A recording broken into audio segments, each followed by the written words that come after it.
This is Surfing in the Cerebral Hemisphere, Rogue Waves of Information, written by David Christopher Lane, narrated by Karey James Kimmel. Dedication to riding data waves from beyond. Preface: The remainder conjecture. I should say right from the outset that I favor a decidedly physicalist approach to the study of consciousness, and that I think those on a spiritual path are better served than they might at first suspect by those championing intertheoretic reductionism, even if such a narrow focus will not resolve the hard question of qualia and why we have self-reflective awareness. In this regard, I am advocating what I call the remainder conjecture, which stresses that we exhaust any and all physical explanations first before succumbing to what Paul Kurtz called the transcendental temptation, where we prematurely jump ship and opt for supermundane explanations for erstwhile mundane events. This, of course, doesn't mean that there cannot be something that transcends our rational understandings, but only that the best way to show evidence for it is to make sure that physics, chemistry, and biology are insufficient to the task. Far too often in our rush for the transcendental, we accept anecdotes and claims that, given enough careful study and time, don't pass critical scrutiny. In other words, if something is genuinely beyond science's reach, it will invariably show up as a remainder. But if we are not skeptical enough, we can easily be duped and mistakenly confuse a sleight of hand magician's trick as a miracle. My own hunch is that the most fruitful avenue for the scientific study of awareness is to fully exhaust a physical explanation of it first. This does not mean, of course, that such an endeavor will be successful, or that consciousness is merely the result of a neural net, but only that if our efforts fail, we will be left with a most interesting remainder, which in itself will be highly instructive about the nature of awareness. More precisely, unless we fully option a materialist approach, we run the very real risk of prematurely optioning something as spiritual when, in fact, given better instrumentation and technical prowess, it may well have been the result of subtle neuronal discharges. The good news in advocating this consilience approach is that if our self-reflective consciousness is ultimately non-physical, then our science will end up driving itself to the very brink of an epistemological cul-de-sac, and in the process reveal that which cannot be explained away. The materialist agenda, I suggest, should be fully embraced by those most engaged in a spiritual quest, since it is, ironically, the surest pathway to discover that which is immune to our rationalist inspections.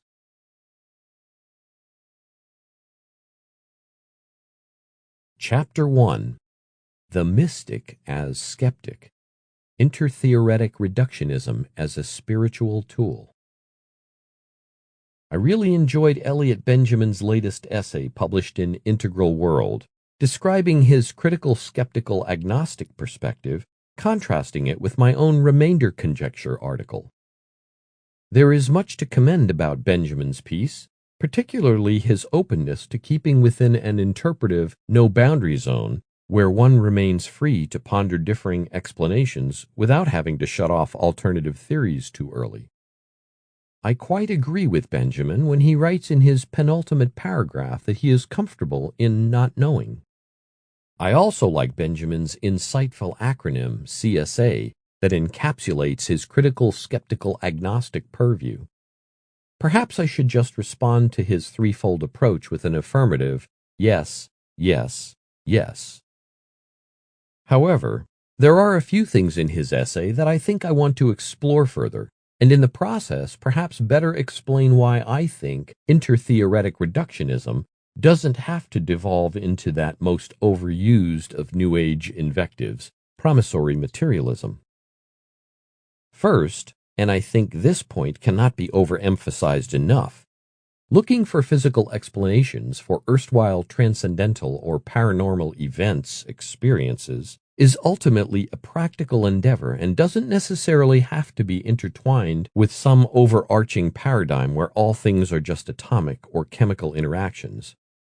Rather, one could be deeply enmeshed within a spiritual community and utilize a doggedly skeptical outlook simply because she doesn't want to commit a Wilberian pre-trans fallacy where one confuses palming powdery burnt dried cow dung, vibhuti, with some sort of divine miracle, especially since such a conflation can, and did, lead to all sorts of massive delusions about a holy man's supernatural powers. In other words, being skeptical doesn't have to descend into an ontological stance of, it better be material or forget about it. I realize that through my various writings, especially my more acerbic books and essays on various cults, that I come off as a hardcore materialist. But the truth is that I am much more aligned with Elliot Benjamin's and Fakir Chun's position of radical unknowingness. When I am asked, as usually happens near the end of the courses that I teach, what my own philosophical worldview is, I answer, undoubtedly to some consternation, that I am literally confused. One part of me is mystically inclined and deeply emotional about my relationship with the universe at large. The other part of me is deeply critical and analytical, and I view the world through a Darwinian lens where it looks like I just showed up on a real live-action set of The Hunger Games Gone Wild. And the other part of me is simply dumbfounded and awestruck by how little I actually do know. Hence the literal use of the word confused. Indeed, I oftentimes ponder that given our triune brain and the patchwork quilt of our evolutionary past, Homo sapiens are almost eternally at odds with itself, since there isn't just one idealized homunculus residing behind our eyes. We are a multiplicity of selves, and depending on the time and the situation, one aspect versus another predominates, and we react accordingly. Thus, I see the remainder conjecture as a cautionary tale and not necessarily one that is trying to prop up, at whatever costs, a never-cashable promissory check from myopic materialists. In fact, I see Wilsonian consilience as a pathway in which to take religious and supernatural claims more seriously, since if indeed some phenomena are transcendental in the cosmos, then rigorously testing whether they have a physical basis or not seems both necessary and wise. Let me give a few examples which underline and illustrate this point further. 1. A student of mine at Mount San Antonio College a few years ago was taking my Sociology of Religion course at night, and after one of my lectures on religious experiences, particularly those of a dissociative character, came up to me and told me that she has suffered from epilepsy most of her early life. She went on to describe what happened right before the convulsive attacks, and while much of it was unpleasant, frequently she would experience a blinding white light and have a temporary feeling of euphoria and visionary hallucinations which at the moment seemed vividly real. Thankfully, after exhaustive medical tests, her doctors found the right medication for her particular symptoms, and she hasn't had seizures for several years. Now imagine that this same woman was brought up in a cult that believed that such seizures were actually the product of divine grace and were not in any way generated by the brain.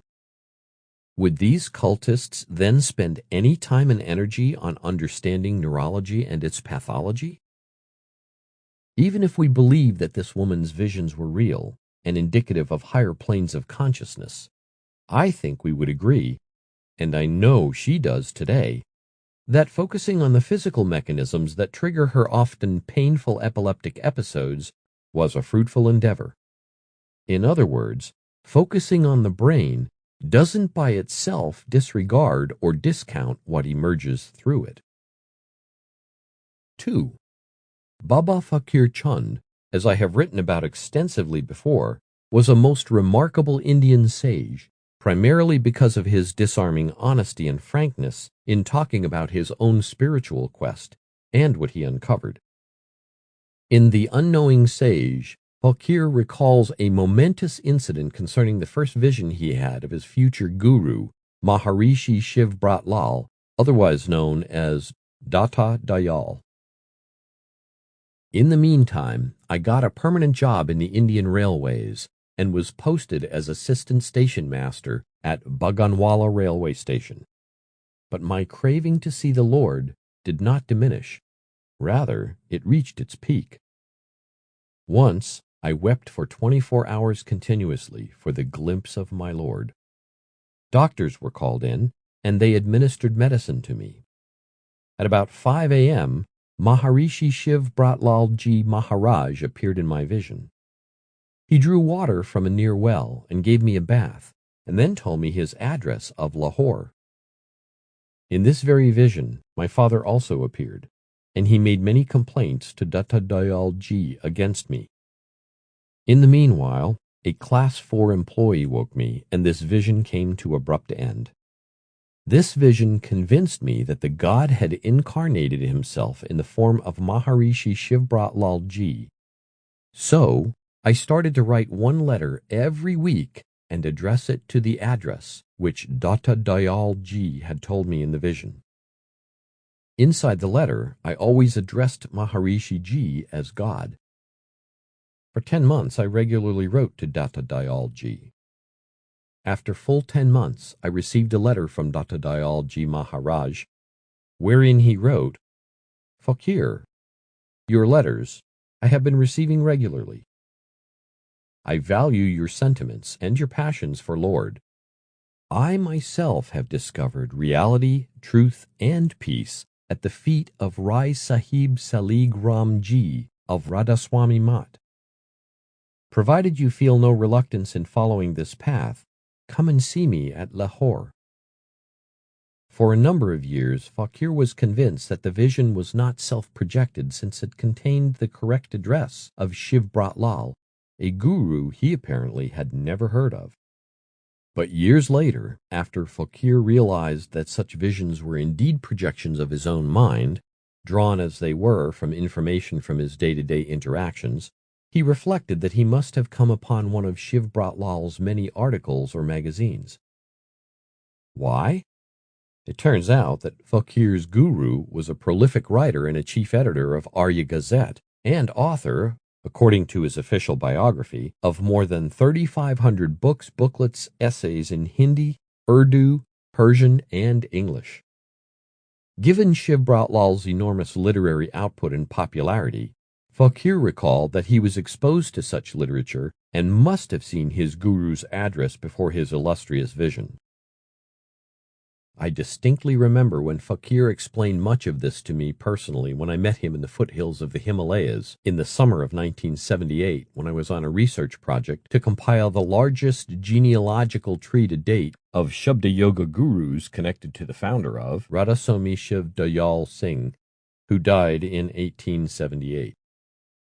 When Fakir was appointed as his guru's successor, many of his disciples, and even some devotees of Shiv Brat Lal, started to have startling visions of him in their time of need or in deep meditation, or for a few when they underwent a near-death experience.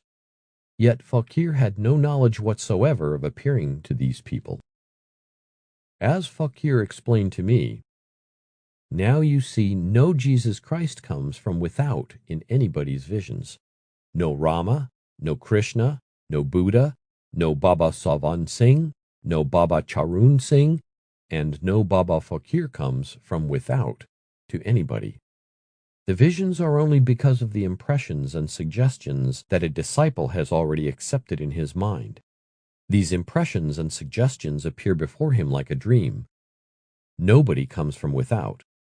This is the plain truth."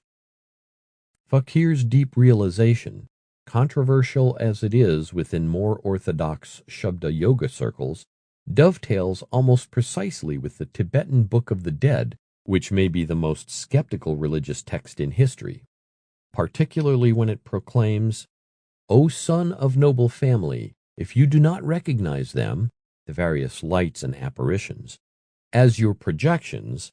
Whatever meditation practice you have done during your life, you have not met with this teaching.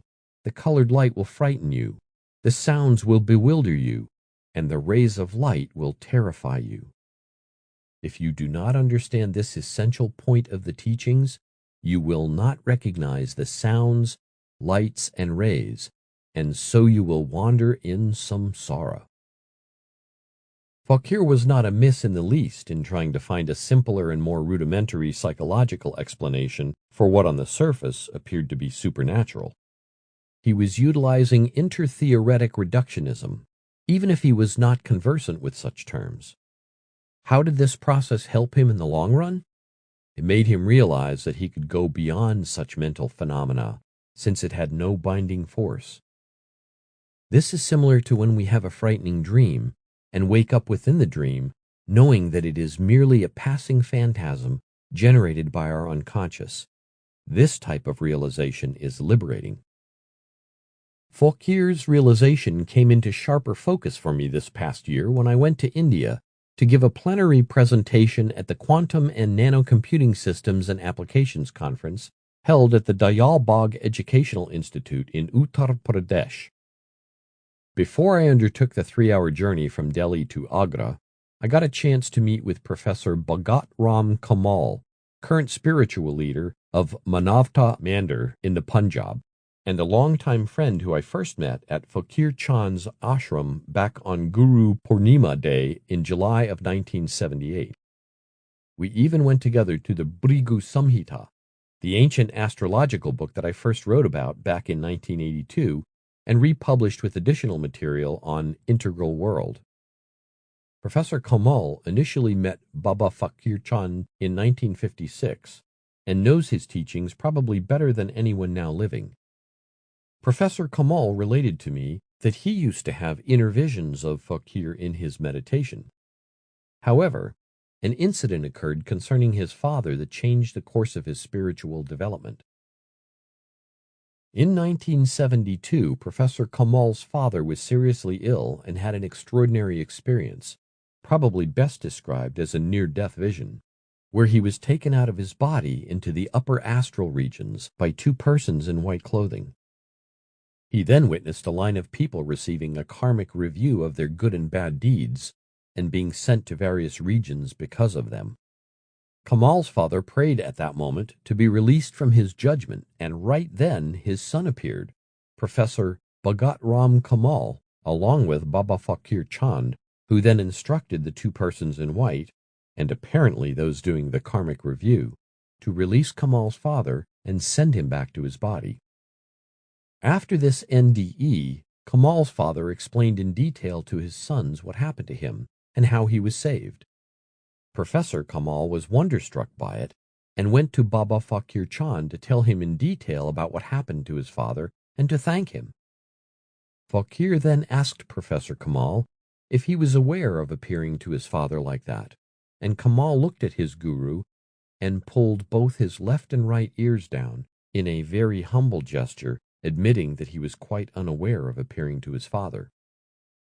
Baba Fakir Chand then explained to his disciple that all such visions, even the visions that Professor Kamal was having of him, were illusions, projections of his own mind due to his faith and concentration.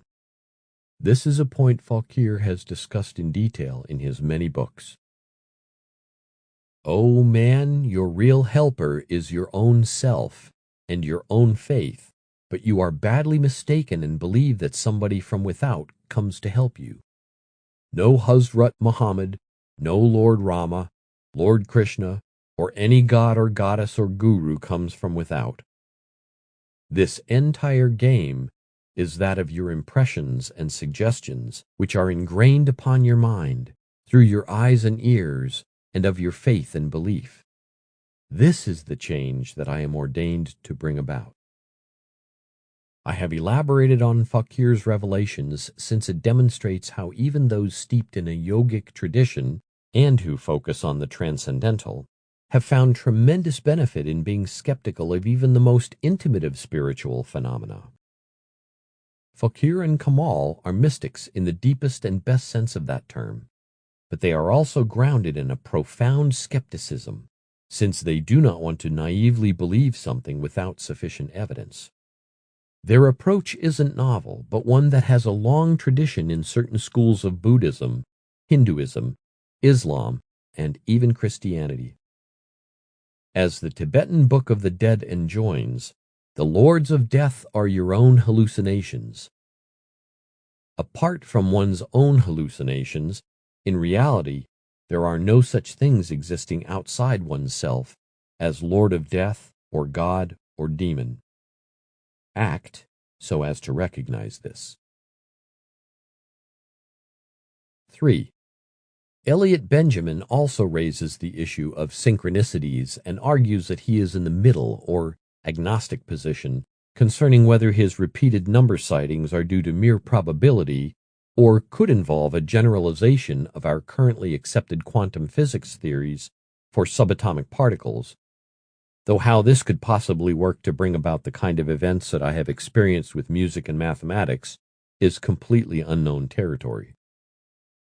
While I can readily appreciate Benjamin's openness to varying interpretations of such phenomena, I don't think accepting a purely naturalistic explanation lessens the powerful lessons he has learned from such desultory decusations, which means random events intersect to form an X-like intersection where we might find highly unusual but nevertheless meaningful. As I argued back in November of 2010 in a video presentation to the SpearCon conference at the Dayalbog Educational Institute, we have a bad tendency of thinking that if something is just matter or just chance, that it somehow demeans the extraordinariness of the event. But this is simply not the case. As I wrote in Mysterium Tremendum, a very strong argument can be made that the real problem with materialism, the idea everything that arises is nothing but permutations of matter, isn't that it is the exact opposite of spirit, or that it somehow diminishes human consciousness, but rather that we do not properly appreciate what the word actually means and what it entails. To say something is just matter is akin to say something is just light, which matter, by the way, also contains. Even when inter-theoretic reductionisms hold true, there is no just about it, since the very phenomena under inspection doesn't lose its mystery by being contextually or algorithmically comprehended. If someone says that the Atlantic is merely H2O, the ocean and all its magnificence isn't lessened by such molecular equations. The trouble isn't with matter, or our tendency to ground all properties to it, but rather that we are assuming that matter is one thing when it is completely the opposite of that. The reason why we don't need a new and deeper understanding of atomic physics to understand license plate synchronicities is because we already have a simpler and better explanation for why such coincidences happen in the first place. And it comes from a deeper understanding of mathematics and statistics, as has been pointed out in detail in a number of studies, including the recent one by David Hand in his popular book, The Improbability Principle: Why Coincidences, Miracles, and Rare Events Happen Every Day. As Isaac Newton articulated a few centuries ago very clearly in his Rules and Reasoning of Philosophy, we are to admit no more causes of natural things than such as are both true and sufficient to explain their appearances. Therefore, to the same natural effects we must, as far as possible, assign the same causes. As a surfer for nearly 45 years, and spending countless hours in the ocean, I have been privy to all sorts of improbable coincidences riding waves, so I can well appreciate Elliot Benjamin's cautionary agnosticism in this regard. But a deeper understanding of oceanography has demonstrated to me and to countless other wave riders that, given a large enough number of events, truly spectacular events are bound to occur.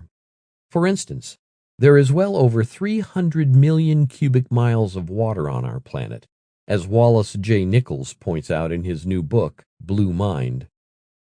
Given such a huge volume of H2O, There is a colossal number of possibilities within this saline arena, most of which remain unexplored. To appreciate this incredible vastness, keep in mind that in only 1 cubic mile, there is well over 1 trillion gallons of water. 300 million multiplied by 1 trillion is a number that staggers our imagination. Yet this statistic is almost nothing when compared to how immensely big our observable universe is, which is roughly estimated to be at least 90 billion light-years in diameter and continually expanding at an accelerating rate. Of course, if this universe is part of an unseen multiverse containing innumerable astronomical systems, our very notion of numbered measurements may be likened to a young girl trying to count all the grains of sand around the world, one by one. Yet, just because synchronicities can be explained by probability doesn't make them any less fantastic. We are probability avatars in a world predicated upon chance and necessity, to echo Jacques Monod's famous title of the 1970s. We should expect the unexpected.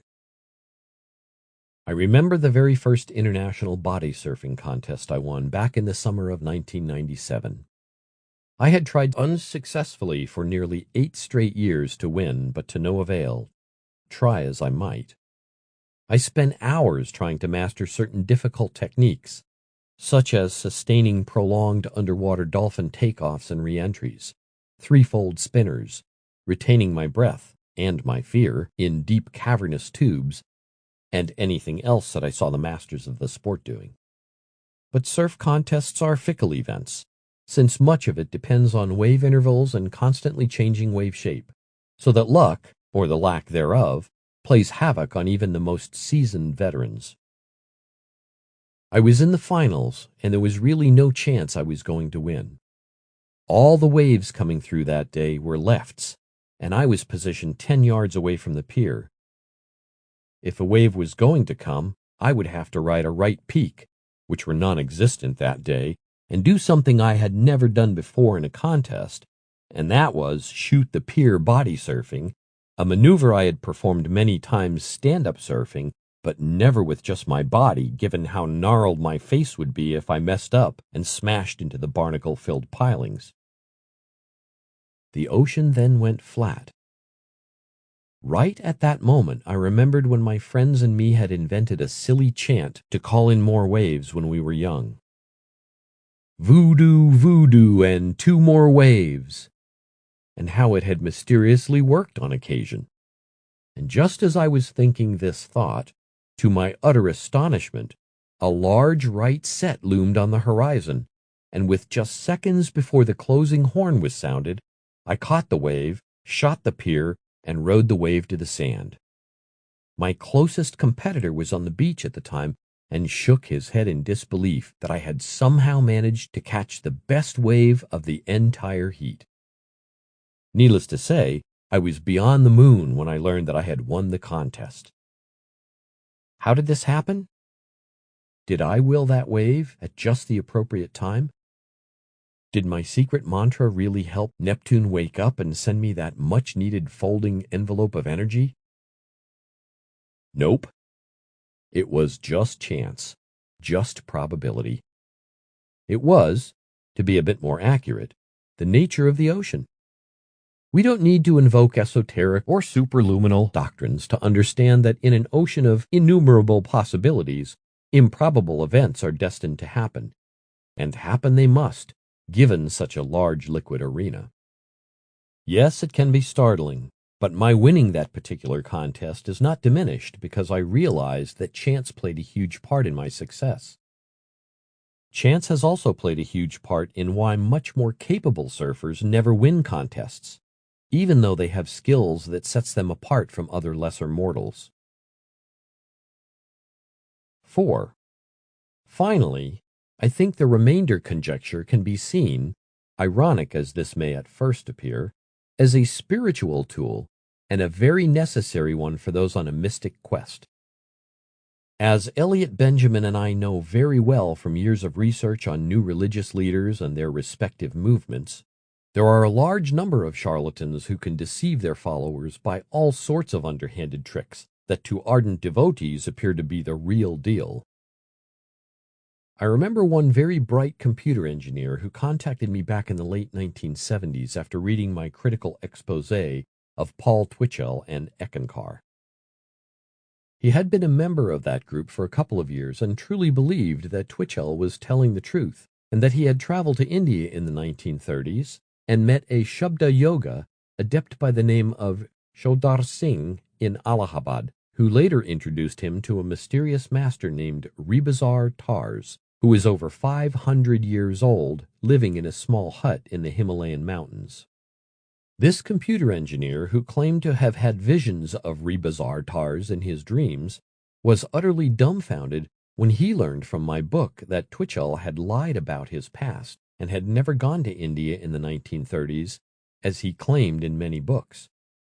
Instead, Twitchell invented these names more or less as cover names for real gurus he had met in the 1950s, such as Swami Premananda of the Self-Revelation Church associated with Yogananda's SRF, Kirpal Singh of Rani Satsang, and L. Ron Hubbard of Scientology, each of whom he met in the United States. Paul Twitchell never went to India as he boasted, except in his imagination.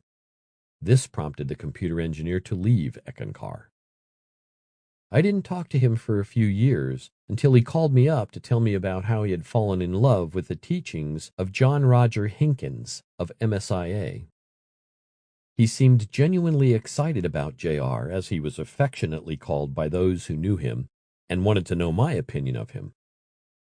I immediately hesitated, since I knew far too much about John Roger's nefarious activities, and I didn't want to disappoint him with what had been uncovered. But he persisted, and I sent him extensive documentation concerning how John Roger had robbed my house, threatened to kill my wife, and how he had intimidated those very close to him who left after they found his duplicity overwhelming, not to mention his underhanded criminal activities. The computer engineer was devastated. I told him not to rely solely on me, and instead do some extensive research, that he did, and he found out even more sordid details about JR that even I was not privy to. After this, we saw each other a bit more often, and I knew that he was still on a spiritual quest, and he held out hope that he would one day find the ideal master. Well, you can probably guess what happened next, given this man's run of encountering, or attracting, less than stellar gurus. I got a call late one night from the computer engineer, now friend, who was happy to report that he had finally met a master of the highest integrity. When he told me that his newfound teacher was none other than Takyara Singh, I almost bit my tongue and hung up the phone right then and there. I was completely silent and didn't say a word. But he knew something was fishy, and I still vividly recall his query, or was it a plaintive plea? "David, don't tell me that I got suckered again by another charlatan." I wanted to stay mum, but he persisted, and I said, "Well, let me put it to you this way. I would follow 10 Paul Twitchells and 5 John Rogers before I followed Takyara Singh." He yelled, "John Roger threatened your wife's life, robbed your house, and you are telling me that he is worse than that?" I said, "Yep, he is on the very top of my scumbag guru list, the worst of the lot, and I have met a number of them. I lived with Takyara Singh for a week in Old Delhi when I was on a research project in India, so I am not talking pure academically here." I then proceeded to direct my friend to Takyara Singh's former North American representative, who left in fear of her life after what she had personally witnessed. I also gave him reams of documents relating what Takyara had done to women and children under his care. Why do I bring all this up in light of the remainder conjecture? Because it highlights why I think it is vitally important to be as skeptical as possible about those who make extraordinary claims. This can range from New Age teachers to those alleging to have miraculous powers of healing. I am not claiming that the paranormal doesn't exist. No, I am arguing that looking for materialist explanations first, and exhaustively as possible, is a powerful means to differentiate the potentially transcendent from that which is incidental and natural. If we forego this tool and its implications, we run the very real risk of being duped, or even worse, becoming hapless pawns in a con game. Yes, we should also heed Elliot Benjamin's wise counsel of not opting for premature conclusions, even if materially warranted, lest we also err on the side of anti-informational cynicism. I oftentimes feel that we don't demand enough of those who make extraordinary claims. There is nothing wrong if we simply ask for more evidence and more proof. If something really is true in that realm, it isn't going to disappear because some magician or professor or skeptic wants more, not less, data and confirmation. Near-death experiences, or, more accurately, the reporting of such, for instance, will only benefit by increased skepticism. Why? Because if they really are signposts from beyond the brain, then no matter how sophisticated our MRIs become, they will not be able to constrain a consciousness that transcends all such empirical measurements. I learned about the power of skepticism, and the irony here is rich indeed, not from my PhD and MA studies at the University of California, San Diego, but from devoted followers of varying cults I had exposed in my career. No matter what evidence I proffered which showed that Paul Twitchell was a plagiarist or that he had lied about his past, it was never enough for certain believers. Instead of seeing this as a form of pathological ridiculousness, which, to be confessional, I did at times, I took it as a goad, a challenge, a unique opportunity of upping my game. This forced me to do further research, and the result was that I learned more and added more evidence over time to back up my claims. This, I suggest, is really the practical utility of the remainder conjecture. As odd as this may sound at first, intertheoretic reductionism can be seen as Occam's razor in service of the numinous. That is why I feel strongly that those most interested in a spiritual view of the universe are best served by exploring eliminative materialism to its fullest. In closing, I want to thank Elliot Benjamin once again for writing a thoughtful and engaging article that made me think anew about a subject close to my heart. I believe Elliot was touching upon an important truth when he wrote, "Perhaps David Lane and I are talking about the same thing, but in a different language." I agree, and perhaps more importantly, I think his alternative threefold critical, skeptical, agnostic approach is a welcome one, and to this CSA acronym, I would like to repeat with what I said earlier: yes, yes, and yes. One of the ways of stopping science would be only to do experiments in the region where you know the law. But experimenters search most diligently and with the greatest effort in exactly those places where it seems most likely that we can prove our theories wrong. In other words, we are trying to prove ourselves wrong as quickly as possible, because only in that way can we find progress. Richard Feynman, 1918 to 1988. Chapter 2: Attack of the Mystical Mutants and the Rise of the Myopic Materialists. Exploring the Paranormal World of Jeffrey Kripal. While I admire Jeffrey Kripal's persistence in championing the paranormal, even when the evidence betrays his devotion, his anti-materialist screeds don't hold up under closer analysis. Indeed, the very logic he employs to convince us of the evilness of materialism boomerangs back against him and vividly demonstrates the opposite of what he intends. This became even clearer to me this past week while reading an interview published by Disinformation called Altered States and Paranormal Narratives with Jeffrey J. Kripal, conducted by Benton Rooks. Jeffrey Kripal, who is professor of philosophy and religious thought at Rice University, seems to have a very odd definition of matter and what it portends, particularly when he can argue that our environmental crisis is partly, not completely, a function of some pretty bad stories, like materialism again. I mean, if we are only matter, why does anything really matter? Why not use up the environment? I had to reread Kripal's response several times, each time scratching my head thinking he must be misquoted, since his logic about materialists is upside down. Kripal's idea appears to be that if one is fully entrenched in a purely matter worldview, then she wouldn't care about this world or the universe in which it arises. Yet this doesn't make any sense, since if Kripal's myopic definition of materialists was true, then one should actually care more, not less, about the environment, because without it, nothing exists. Kripal claims, echoing Teilhard de Chardin, my own view is that human beings are, by nature, spiritual beings. Yet it is this stance, given Kripal's understanding, and not those who only hold to this is it purview, which should care less about the environment since it is secondary to a spiritual realm that transcends this world and its limitations.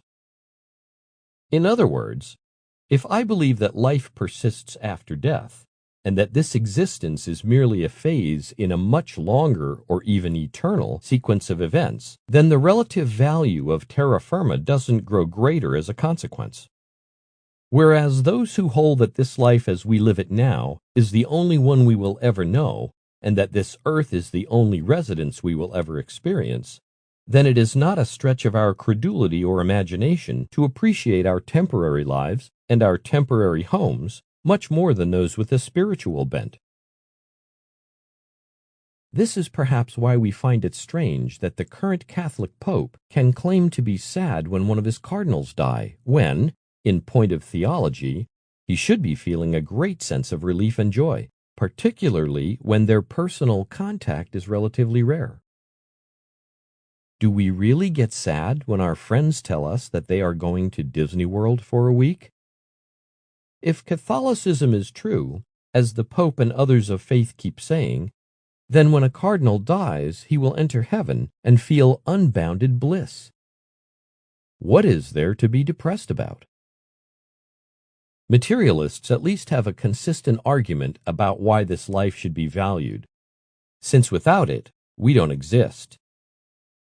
Nietzsche, of course, gave a very instructive thought experiment concerning appreciating this life just as it is with his famous myth of eternal recurrence, where he enticed his readers into imagining, this life as you now live it and have lived it, you will have to live once more, and innumerable times more, and there will be nothing new in it, and every pain, and every joy, and every thought and sigh, and everything unutterably small or great in your life will have to return to you, all in the same succession and sequence, even this spider and this moonlight between the trees, and even this moment and I myself. The eternal hourglass of existence is turned upside down again and again, and you with it, speck of dust. Would you not throw yourself down and gnash your teeth and curse the demon who spoke thus? Or how well disposed you would have to become to yourself and to life to crave nothing more fervently than this ultimate eternal confirmation and seal. Nietzsche's isn't making a transcendent or spiritual argument, but rather pointing out a very obvious one. If this is the only life we can ever know, wouldn't we appreciate it all the more given its rarity, provided we truly came to grips with its uniqueness? Edward O. Wilson also comes from the materialist camp, but one would be hard-pressed to find anyone more concerned with preserving the grand diversity of organic life on this planet, a sentiment he clearly articulates in his book, The Creation, an appeal to save life on Earth. As Wilson himself explains, Perhaps the time has come to cease calling it the environmentalist view, as though it were a lobbying effort outside the mainstream of human activity, and to start calling it the real-world view. Kripal seems to be suffering from his own astigmatic understanding of all things material when he voices such opinions as, "They think that we are only tiny dead things bouncing around and forming slightly bigger things, and bigger things, until you get to us. They think we are biological computers, basically zombies with computers perched on top." First, I am not sure who they are, but more importantly, why place the adjective dead in front of the word matter? This old and tired canard merely illustrates that Kripal is using a straw man definition, and as such, is arguing against a boogeyman of his own making. Second, who is it that really thinks we are basically zombies with computers perched on top? Here Kripal is creating a false and misleading caricature of what neuroscientists actually believe, and makes them sound as if they are theorists for the popular television show The Walking Dead. Why is it that the word matter sends Kripal and others like him into an existential tailspin, such that he and others feel the need to combat it, as if all subspecies of materialism were mutant offspring from the 1950s movie The Blob? There is nothing to fear from being just stuff, since there is nothing just about it. Matter is multidimensional and is ultimately as mysterious and beguiling as anything conjured up by religionists preaching a spiritual-only creed. There is no need to get entrapped into an unnecessary Manichaean dualism, where spirit and flesh wage a never-ending war. In this context, I think the oft-repeated pun summarizes it best. If we are this matter, what then is the matter? That is the real quest of science, and there is no need to prematurely abdicate that responsibility simply because we are mired in a definitional delusion about what such a term ultimately signifies and foreshadows. In other words, Kripal's real fight is not with physicists with empirical leanings, but with his own confused misunderstanding of what science can indeed accomplish by resisting immature metaphysical speculations. Imagine for a moment that we are nothing but the product of billions of years of molecules coming together and ratcheting up through natural selection.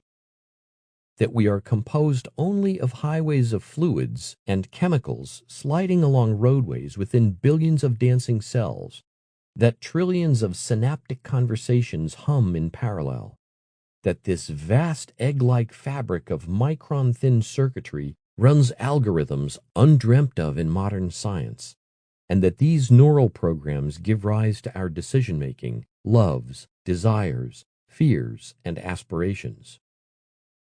To me, that understanding would be a numinous experience, better than anything ever proposed in anyone's holy text. David Eagleman, Incognito, The Secret Lives of the Brain.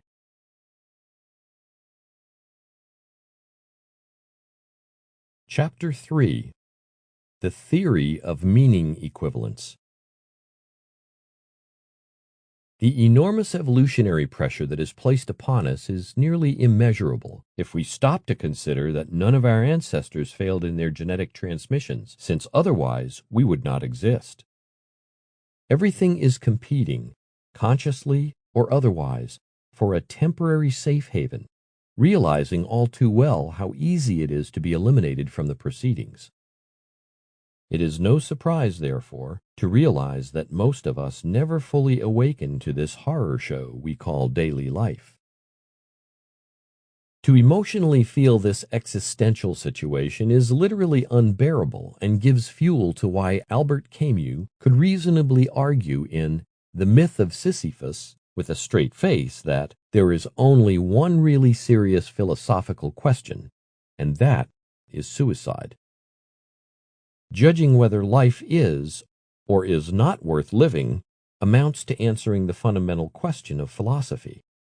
All the rest, whether or not the world has 3 dimensions, whether the mind has 9 or 12 categories, comes afterwards. These are games one must first answer. And if it is true, as Nietzsche claims, that a philosopher, to deserve our respect, must preach by example, you can appreciate the importance of that reply, for it will precede the definitive act. These are facts the heart can feel, yet they call for careful study before they become clear to the intellect. Shakespeare, writing centuries before, perhaps captured this human dilemma best when in the nunnery scene of the play Hamlet, he writes in a soliloquy, "To be or not to be, that is the question. Whether 'tis nobler in the mind to suffer the slings and arrows of outrageous fortune, or to take arms against a sea of troubles, and by opposing end them. To die, to sleep, no more, and by a sleep to say we end the heartache and the 1,000 natural shocks that flesh is heir to. 'Tis a consummation devoutly to be wished. To die, to sleep, perchance to dream. Aye, there's the rub. For in that sleep of death, what dreams may come? When we have shuffled off this mortal coil, must give us pause. There's the respect that makes calamity of so long life. For who would bear the whips and scorns of time, the oppressor's wrong, the proud man's contumely, the pangs of despised love, the law's delay, the insolence of office, and the spurns that patient merit of the unworthy takes, when he himself might his quietus make? With a bare bodkin, who would these fardels bear? To grunt and sweat under a weary life, but that the dread of something after death, the undiscovered country from whose bourne no traveler returns, puzzles the will, and makes us rather bear those ills we have, than fly to others that we know not of. Thus, conscience does make cowards of us all. And thus the native hue of resolution is sicklied o'er with the pale cast of thought, and enterprises of great pitch and moment, with this regard their currents turn awry, and lose the name of action. Soft you now, the fair Ophelia, nymph, in all thy orisons, be thou all my sins remembered. Thus it is not surprising that Homo sapiens, with their enlarged brains, which see well beyond the day's horizon, should have developed fine-tuned antennae for reasons and purposes to prolong living, and not simply give up. But for something to be truly meaningful, as the social theorist Peter Berger insightfully argued decades ago, it must be seen as believable and plausible.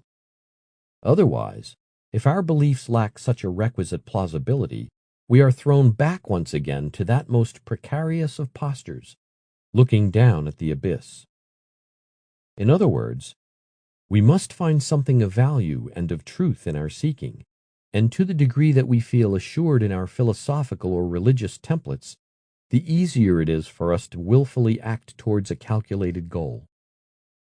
Thus, meaning and purpose isn't as powerful if only seen as merely projective and relative.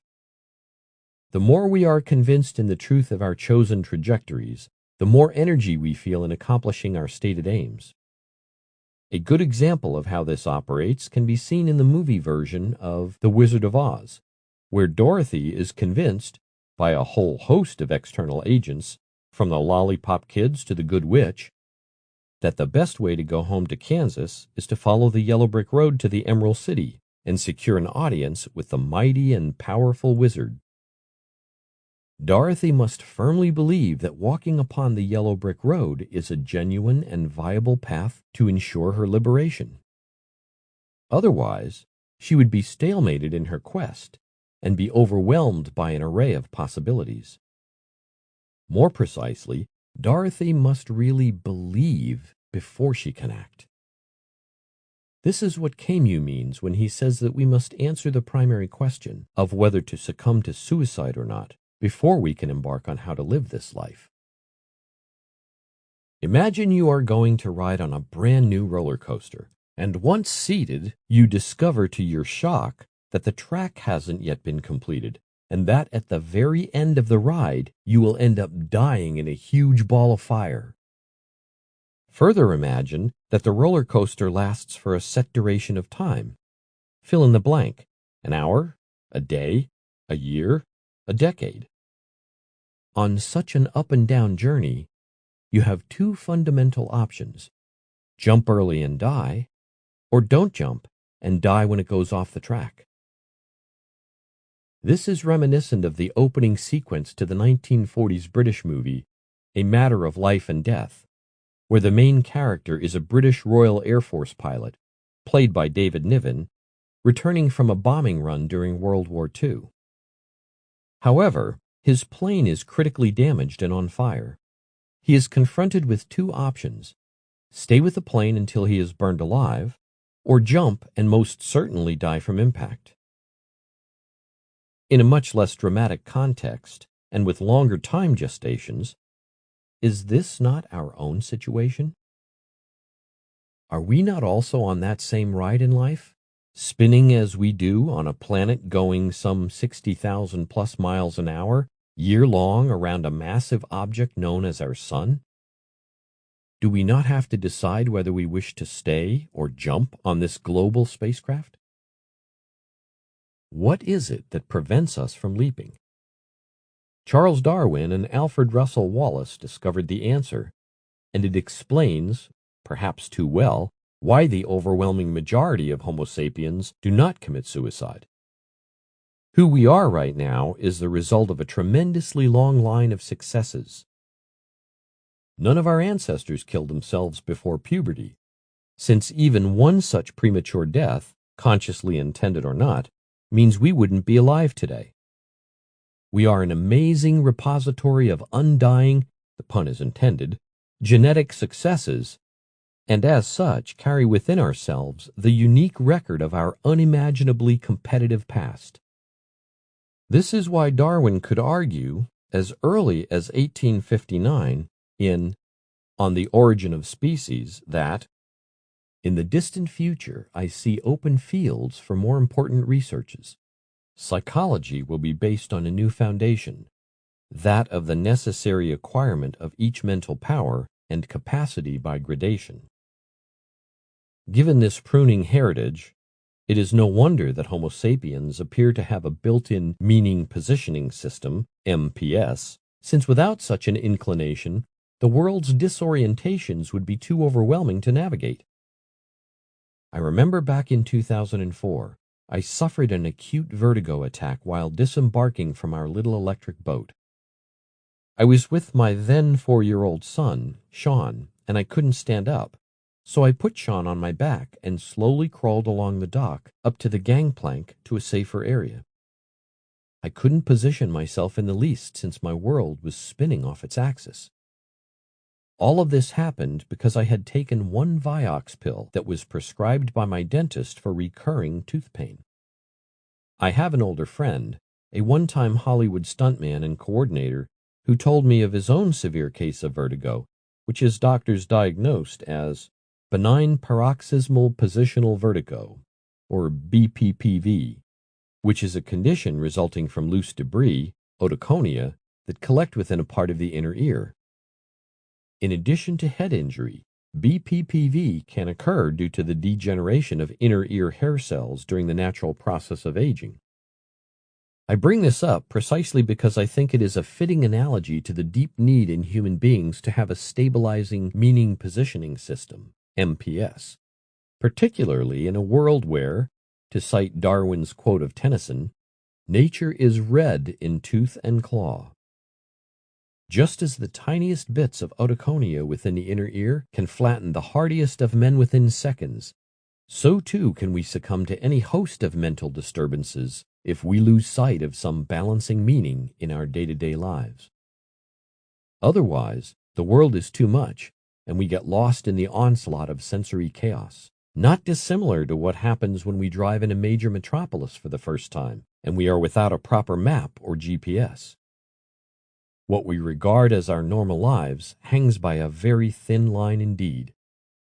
A simple phone call, for example, if it carries bad news about a loved one, can put us immediately into a tailspin, as anyone who has had a loved one die unexpectedly understands all too well. We live on an informational tightrope, and anything that allows us to keep our balance, even if illusory, is to our benefit. Self-reflective awareness without a working MPS is akin to funambulism without a net. Yet, needing meaning doesn't mean that such a model is necessarily true in any ultimate sense. In fact, meaning-seeking has precious little to do with facts or truth, but has much more to do with creating within us a desire to live. Keep in mind that anything that can keep the flame burning for us to battle another day is sufficient to ensure its survival, even if that value system is completely fictional.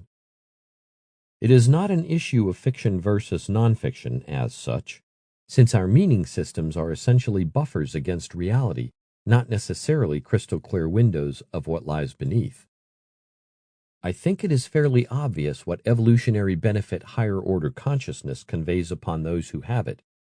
Any organism that can virtually simulate varying options within itself before outsourcing them in a real empirical world has a tremendous advantage over creatures who lack such a simulacrum Rolodex. Think about what your consciousness does most of the time, particularly during an uneventful and tedious lecture on consciousness itself. It spaces out. We tend to disassociate and ruminate about all sorts of things, from fantasizing about this or that person, or imagining what we are going to do on vacation, or perhaps if the lecture doesn't go too long, about what we are going to order at Veggie Grill. These mind wanderings allow us to conjure up all sorts of real and unreal possibilities, and as such, allow us the opportunity to play out different endgame scenarios without ending up injured or dead. Those who lack such an internal theater don't have the ability to rehearse, and thus are forced to act in a real and dangerous world almost immediately. There is, undoubtedly, a drawback to have such a conjuring mind, since it can, and often does, capture us in an admixture of fantastic phantasms which have no direct correlation to the eat or be eaten world in which we live. We can also be subject to some truly horrifying delusions, such that it becomes nearly impossible to differentiate the exterior world from our interior machinations. This became clearer to me this past semester at Mount San Antonio College, when I became well acquainted with an older student in my Introduction to Philosophy class. He introduced himself early in the semester after I had given a lecture on consciousness as a virtual simulator. He couldn't look me in the eye and explained that he hadn't left his house for nearly 20 years. He had been diagnosed with schizophrenia and had an inordinate fear of people. His doctor had advised him to go back to school, and my class was the first one he was taking. He was mesmerized by the idea of the virtual simulator, since he felt that it explained his situation to a T. He then proceeded to write a long narrative in which he described in excruciating detail what a typical day in his life was like. Here is but one small excerpt. Now that I look back, I remember that I did experience mild panic attacks beginning at the tender age of 9 years old. I would sleep in a sitting position because I thought I was going to vomit my intestines if I slept lying down. I slept in this position for months. Now that I look back at this moment, I realize that this was just the beginning of the nightmare that lay ahead. You see, once a stubborn notion enters my mind, I cannot get rid of it. It completely takes over my mind and body. I guess I am so screwed up in my head that when a notion enters my mind, I get sick for days. My body gets overwhelmed with fear. I also begin to tremble. My head starts to hurt, and my stomach begins to turn. I sometimes even suffer from diarrhea. The sickness lets me know that a negative notion has entered my mind. If the notion was caused by wearing a new shirt, I either don't ever wear the shirt again, or I decide to put up with the sickness every time I wear it. I have been asking myself the same question for 20 years. How can something as harmless as a shirt cause so much mental and physical pain? I know the shirt is not to blame for my defective mind, but I would still love to know the scientific explanation from beginning to end. I always end up depriving myself of many simple pleasures in life because I have associated them with pain. Half of the things I own I don't use because a negative notion in my head developed that induces fear every time I try to use these items. For example, I bought an expensive stereo a few years ago, and I haven't touched it since then. I am afraid that my head is going to explode if I listen to the stereo. That is the crippling belief that exists in my mind. Every time I try to use these items, a rush of fear takes over me, and I begin to perspire. My stomach begins to turn, and I immediately begin to get sick. If I am ever in a rare happy mood, all I have to do is reach out for one of these items, and fear and sickness will wreak havoc on my body and mind. As I got to know this student, we would invariably talk at length after our class was over. I realized how brilliant he was. Indeed, he was by far the brightest student I had taught in years, since he seemed to grasp almost any complex subject immediately, despite not having any academic training per se. What truly surprised me, though, was that once he understood the virtual simulator hypothesis, it noticeably calmed him down because the model helped him better understand his own behavior and how he was fueling, even if unconsciously, his own obsessive behavior and getting trapped within it. Over the course of the term, he even began to make prolonged eye contact and to develop a sense of humor about his predicament. This student also claimed to have improved more in the past few weeks than he had in 10 years of seeing his psychiatrist. It may well be that if we are convinced in the rightness of a theory and how it applies to our own situation, it can liberate us to some degree from our own guilt and our own consternations. For example, I have noticed that a medical condition can dramatically improve if I receive a proper diagnosis that I can firmly believe is accurate. Clearly, the placebo effect is a powerful one across all fields, including those suffering from certain mental illnesses. Higher order consciousness may provide a tremendous advantage for us to live within our heads before acting out our varying plans, but it can also boomerang against us since we have a tendency to conflate our dreams with the world around. To the degree that our internal models help us navigate and survive, it is a tool of incalculable power, but to the degree that it binds us into mistakenly believing, without sufficient evidence, our own imaginings, we can become prisoners within its hallucinatory walls. The mind is a simulation operator and evolved to allow individuals to imagine and plan for events not yet occurring in the world we live and breathe in. As Michio Kaku, theoretical physicist at the City College of New York, explains in his most recent book, The Future of the Mind, human consciousness is a specific form of consciousness that creates a model of the world and then simulates it in time by evaluating the past to simulate the future. This requires mediating and evaluating many feedback loops to make a decision to achieve a goal. It can be argued that we are all delusional to some extent, since many of our delusions, religious or otherwise, allow us to buffer ourselves from the stark reality that the planet we find ourselves foraging about is a death machine where no one gets out alive. Consciousness as a virtual simulator, Edelman's second nature, may have evolved not only to help us with developing ways to strategize, but also to distract us from our precarious predicament. As my student once quipped to me, too much reality and we become catatonic, and too much fantasy and we become schizophrenic. Perhaps most importantly, certain aspects of the virtual simulator hypothesis have been tested and are garnering impressive results. New Scientist recently reported that thinking about a certain activity, such as juggling skills, before doing it could significantly improve one's ability later on.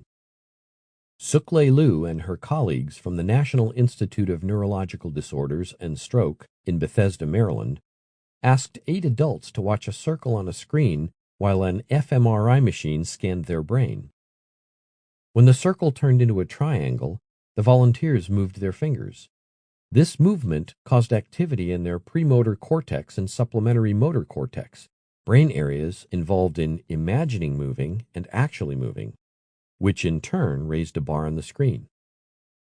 The more synchronized the brain activity, the higher the bar went. More synchronization has previously been linked with better performance in movement tasks. The researchers then asked the volunteers to imagine performing a complicated action, whatever they liked, as long as it increased the height of the bar. This enabled them to develop a way of improving coordination between the brain regions using thought alone. After an hour of mental practice, participants were 10% faster at a manual task. Those who showed the greatest increase in speed also showed the greatest enhancement in synchronization. Interestingly, some neuropsychologists believe that our sense of a self developed after, not before, we evolved ways to envisage, via intentional stances, why others behaved the way they do. In other words, we became adept at projecting prior to becoming adept at reflecting. I think the simplest reason that there are thousands of religions around the world is due to meaning equivalence, which is that any meaning is better than no meaning, provided such meaning makes one want to live an extra day. It is not really an issue of whether one religion is truer than another, or even that a particular religious system is simply made up, but rather that the believer finds something of value or solace in it.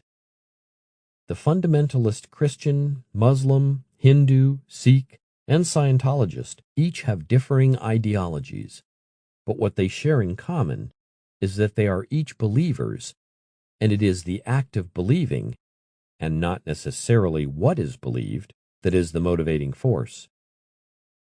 This is a very obvious but nevertheless telling point that is too often obscured by a relentless focus on doctrinal differences, and not on what is the same with all devotees, without exception: the brain. The theory of meaning equivalence, ME for short, helps explain why even the most bizarre of creation myths can be accepted as true by otherwise very rational and level-headed disciples. For instance, in Eckankar's cosmology, it is believed that the true teachings were originated on the city of Retz on the planet Venus and transported to this planet some 6 million years ago by an ancient master named Gacko. Scientology goes a step further, and its founder, L. Ron Hubbard, for whom, coincidentally, Twitchell used to serve as a press agent, has an elaborate schema which claims that Xenu was the director of the Galactic Confederacy, who 75 million years ago brought billions of his people to Earth, then known as Tegeac, in a DC-8-like spacecraft, stacked them around volcanoes, and killed them with hydrogen bombs.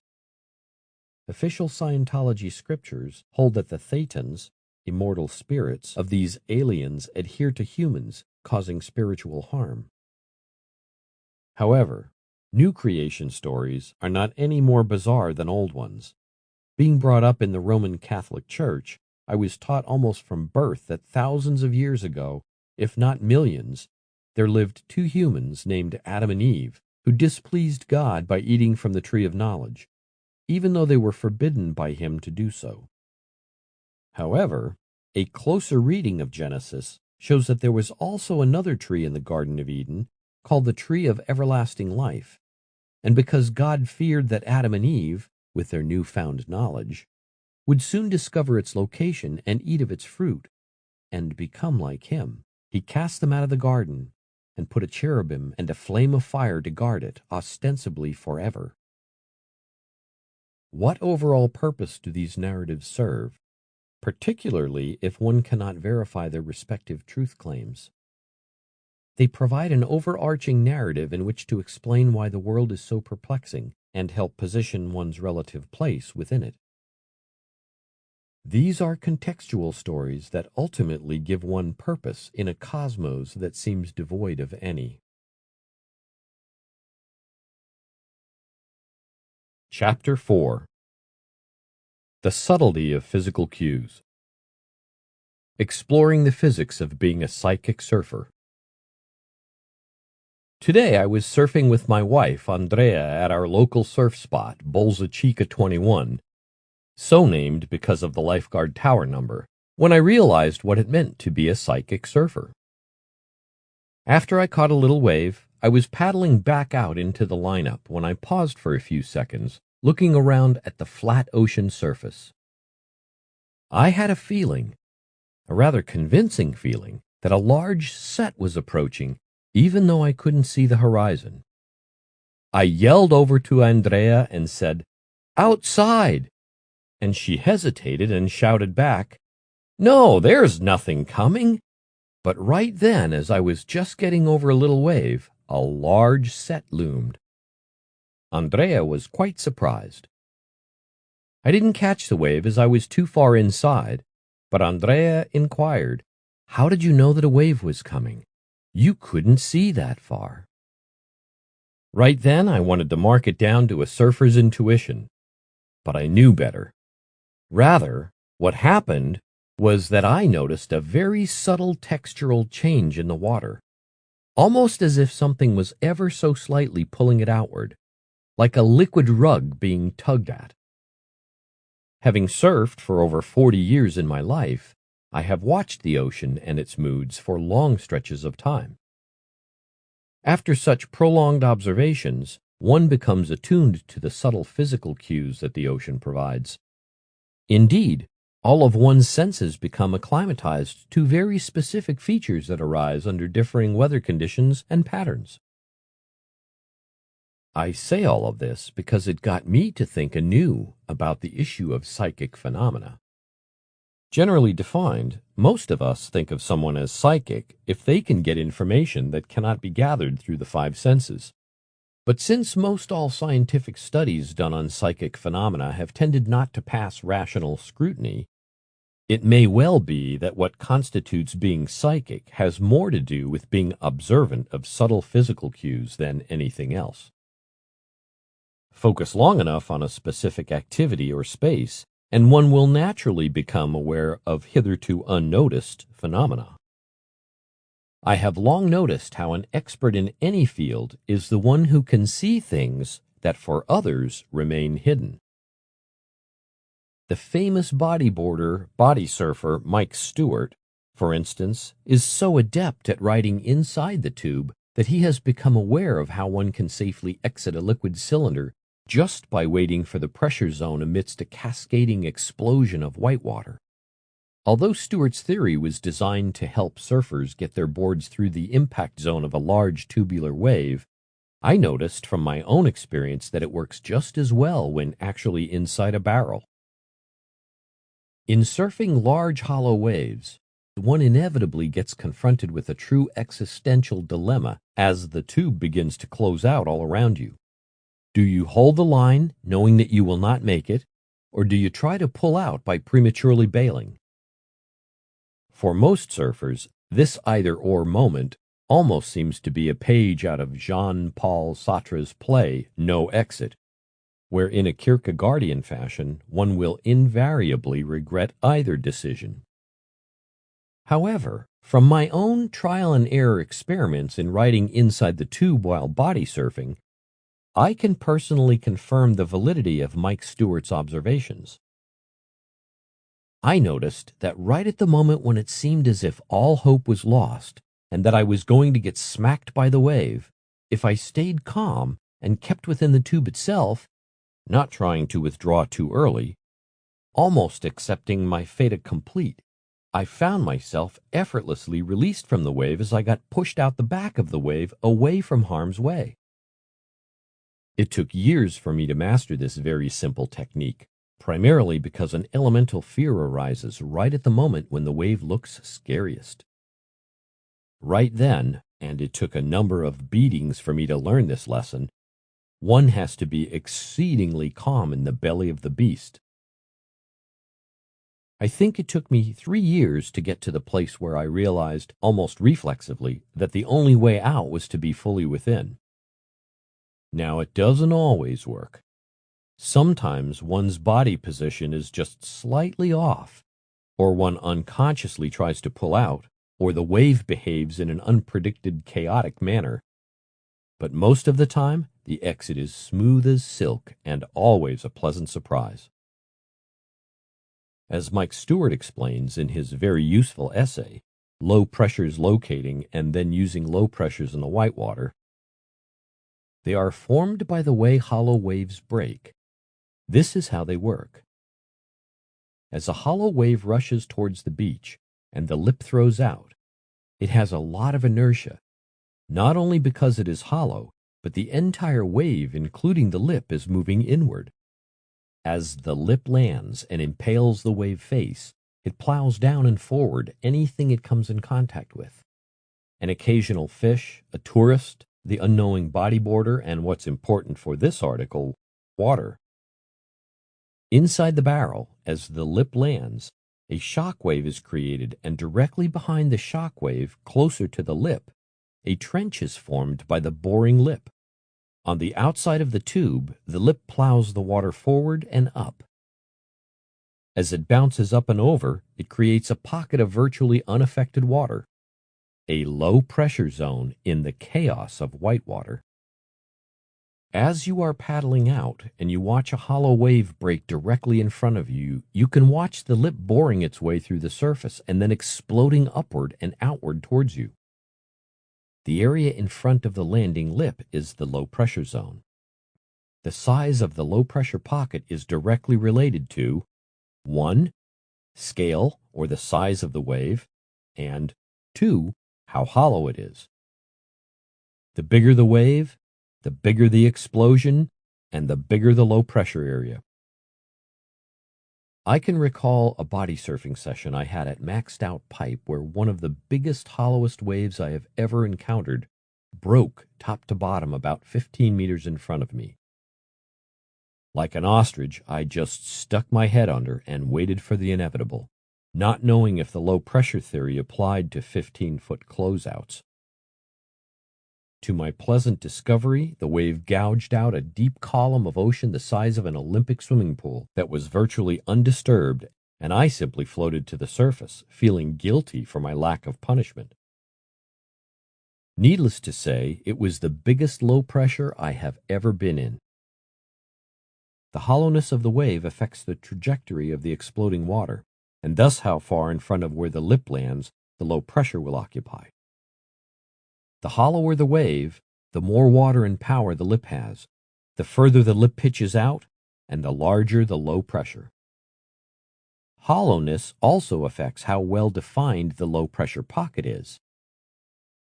Once, in really cavernous shorebreak surf, I watched a thick lip slam in front of me, and I simply sat up on my board like I was waiting for a set.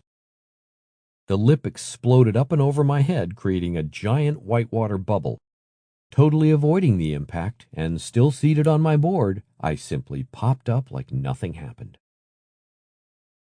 An easy way to understand how low pressures work is to visualize a bouncing ball. The harder you throw the ball, the further it will bounce, the bigger the low pressure. Also, the angle you throw the ball affects the area between bounces. Where the ball hits the ground is equivalent to the impact zones. Where the ball bounces up are where the low pressure zones lie. And just as a ball bounces more than once, so does the lip.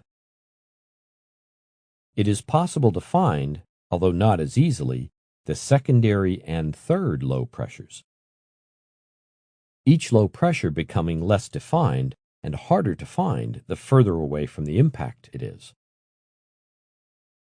So now that you know they exist, with some practice, you too can sit on your board in the impact zone with the confidence of not getting annihilated, most of the time. Interestingly, I think Mike Stewart's low-pressure theory has a number of analogous applications in our own day-to-day lives. There is something more than a mere feel-good New Age analogy with Mike Stewart's oceanographic understanding of how the most impactful part of a wave can also serve as one's bodily liberation from liquid annihilation. Deriving a positive from a negative, or reversing a tidal momentum to one's advantage, has a long precedent and can be traced back to humankind's earliest trials and errors in understanding how to survive life's most brutish situations. Perhaps the most well-known example of how a potentially negative force can turn into a positive one or vice versa is the Japanese art of jiu-jitsu. Utilizing a series of well-defined techniques ranging from certain holds and throws, jiu-jitsu is the art of using your opponent's striking force to your advantage by rearranging that energy against him or her. Stewart's oceanic low-pressure technique is similar in this regard, since it takes what would erstwhile be the most dangerous part of the wave, its exploding lip, and using its impact to one's benefit. When I was around 11 or 12 years old, a group of my friends learned how to body surf big waves at Newport Beach, California, specifically at a spot called 17th Street, now more famously known as The Point. We had long-ridden waves straight to shore in the white water, what we usually termed straight off, Adolf. However, during the Summer of Love, 1967 ironically, we decided to learn new techniques so we could go sideways and ride the face of the wave like regular stand-up surfers.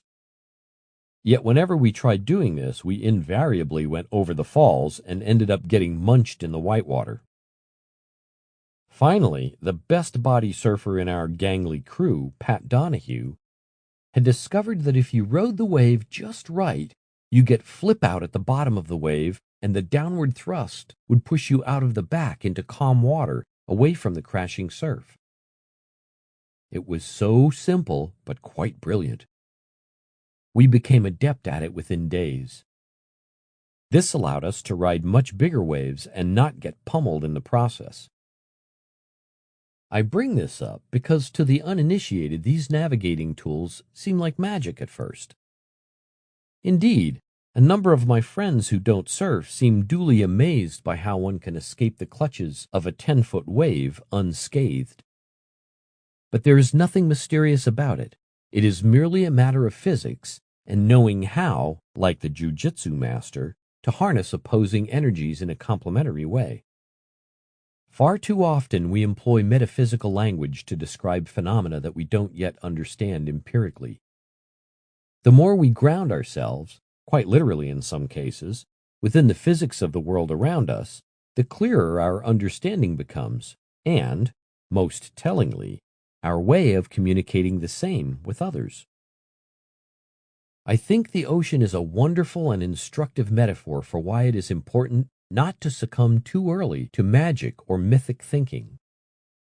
I remember a time, before wave forecasting systems became extremely adept at employing the latest findings in oceanography, that many of us didn't really understand the mechanics of wave production, and we, as naive surfers, would invoke all sorts of silly rituals to appease Neptune to secure an incoming swell.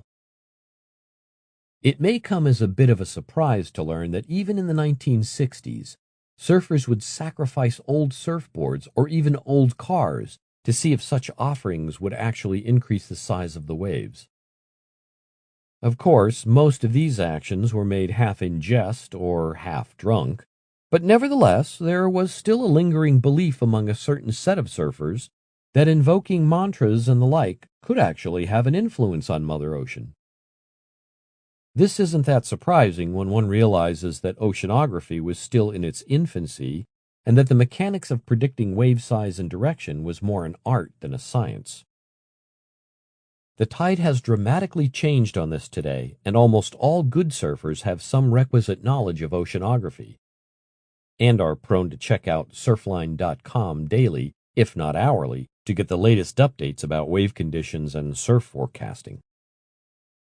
Simply put, magic wiped out, and science has taken over, even to the most mystically inclined of wave riders. Perhaps the oceanic metaphor is a useful tool as well when exploring the frontiers of what remains unknown, particularly when we appreciate anew the vastness of its possibilities. There is well over 300 million cubic miles of water on our planet, as Wallace J. Nichols points out in his new book, Blue Mind. Given such a huge volume of H2O, there is a fantastic number of possibilities within this saline arena, most of which remain unexplored. To appreciate this incredible vastness, keep in mind that in only 1 cubic mile there is well over 1 trillion gallons of water. 300 million multiplied by 1 trillion is a number that staggers our imagination. Yet, this statistic is almost nothing when compared to how incredibly big our observable universe is, which is roughly estimated to be at least 90 billion light-years in diameter and continually expanding at an accelerating rate. Of course, if this universe is part of an unseen multiverse containing innumerable astronomical systems, our very notion of numbered measurements may be likened to a young girl trying to count all the grains of sand around the world, one by one. But lest we forget, the greatest progress arises when we understand that vastness and don't look away from it. This brings to mind that old cliché often repeated in Hawaiian surf lore, "Never turn your back on the ocean," which can also be translated as a warning call not to ignore the physics of the world around us, since the more acutely aware we become of any specific geometric space, the greater our understanding and our mastery becomes. Thus, a psychic surfer is simply one who pays attention to those hidden variables and forces that remain unseen by others less acquainted to the sea and its varying moods. Surfing, in other words, is physics realized. Chapter 5: Darwin's Moral Sense. The Evolution of a Conscience. Why Charles Darwin wrote his The Descent of Man.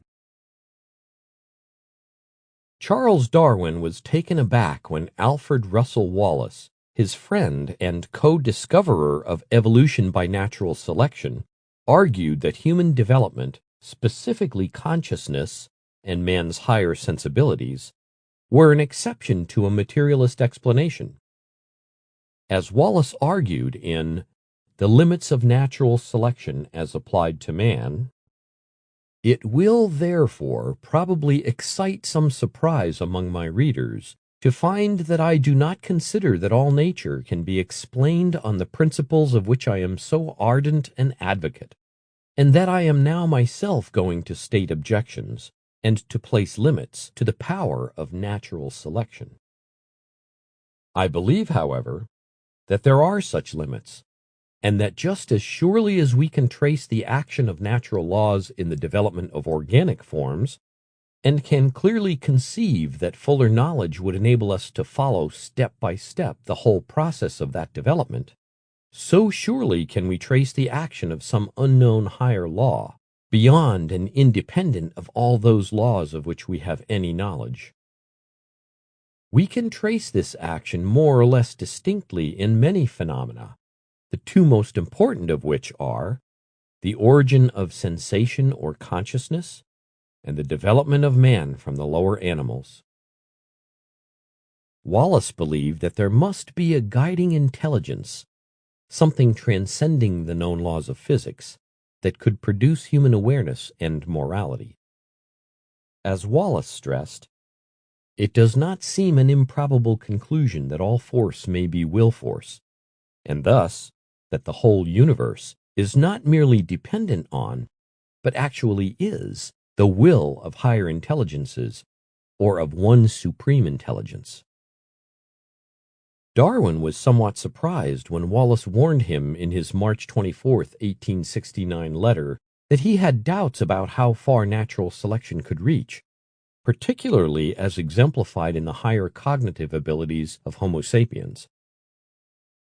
Warned Wallace, "In my forthcoming article in the Quarterly, I venture for the first time on some limitations to the power of natural selection. I am afraid that Huxley, and perhaps yourself, will think these weak and unphilosophical. I merely wish you to know that they are in no way put in to please the Quarterly readers.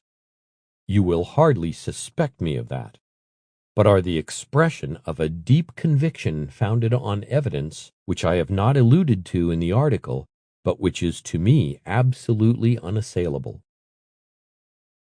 Darwin responded to Wallace just 3 days later on March 27, 1869, in a now famously cited rejoinder lamenting that, "I hope you have not murdered too completely your own and my child." In that same letter, Darwin indicated to Wallace that he was also moving away from ascribing everything to just natural selection, since "I have lately, specifically in New Edit of Origin, been moderating my zeal and attributing much more to mere useless variability. I did think I would send you the sheet, but I dare say you would not care to see it, in which I discuss Nagullis' essay on natural selection, not affecting characters of no functional importance, and which yet are of high classificatory importance. Hooker is pretty well satisfied with what I have said on this head." However, the fundamental difference between Wallace and Darwin was not merely over natural selection and how far it can extend, but rather over a materialist versus spiritual explanation of humans' consciousness and moral sensibility. Where Wallace was more and more comfortable with entertaining a supermundane purpose behind man's mental powers, Darwin was focused on explaining everything, including consciousness, emotions, religion, and even love, by evolutionary processes. As Darwin explained very clearly in the concluding summary of his groundbreaking text, The Descent of Man and Selection in Relation to Sex, the main conclusion arrived at in this work, namely that man is descended from some lowly organized form, will, I regret to think, be highly distasteful to many. But there can hardly be a doubt that we are descended from barbarians. The astonishment which I felt on first seeing a party of Fuegians on a wild and broken shore will never be forgotten by me, for the reflection at once rushed into my mind, such were our ancestors. These men were absolutely naked and bedaubed with paint. Their long hair was tangled, their mouths frothed with excitement, and their expression was wild, startled, and distrustful.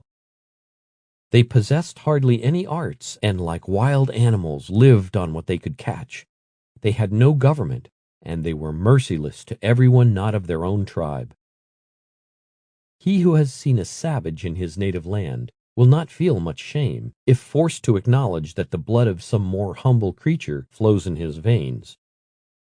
For my own part, I would as soon be descended from that heroic little monkey who braved his dreaded enemy in order to save the life of his keeper, or from that old baboon who, descending from the mountains, carried away in triumph his young comrade from a crowd of astonished dogs.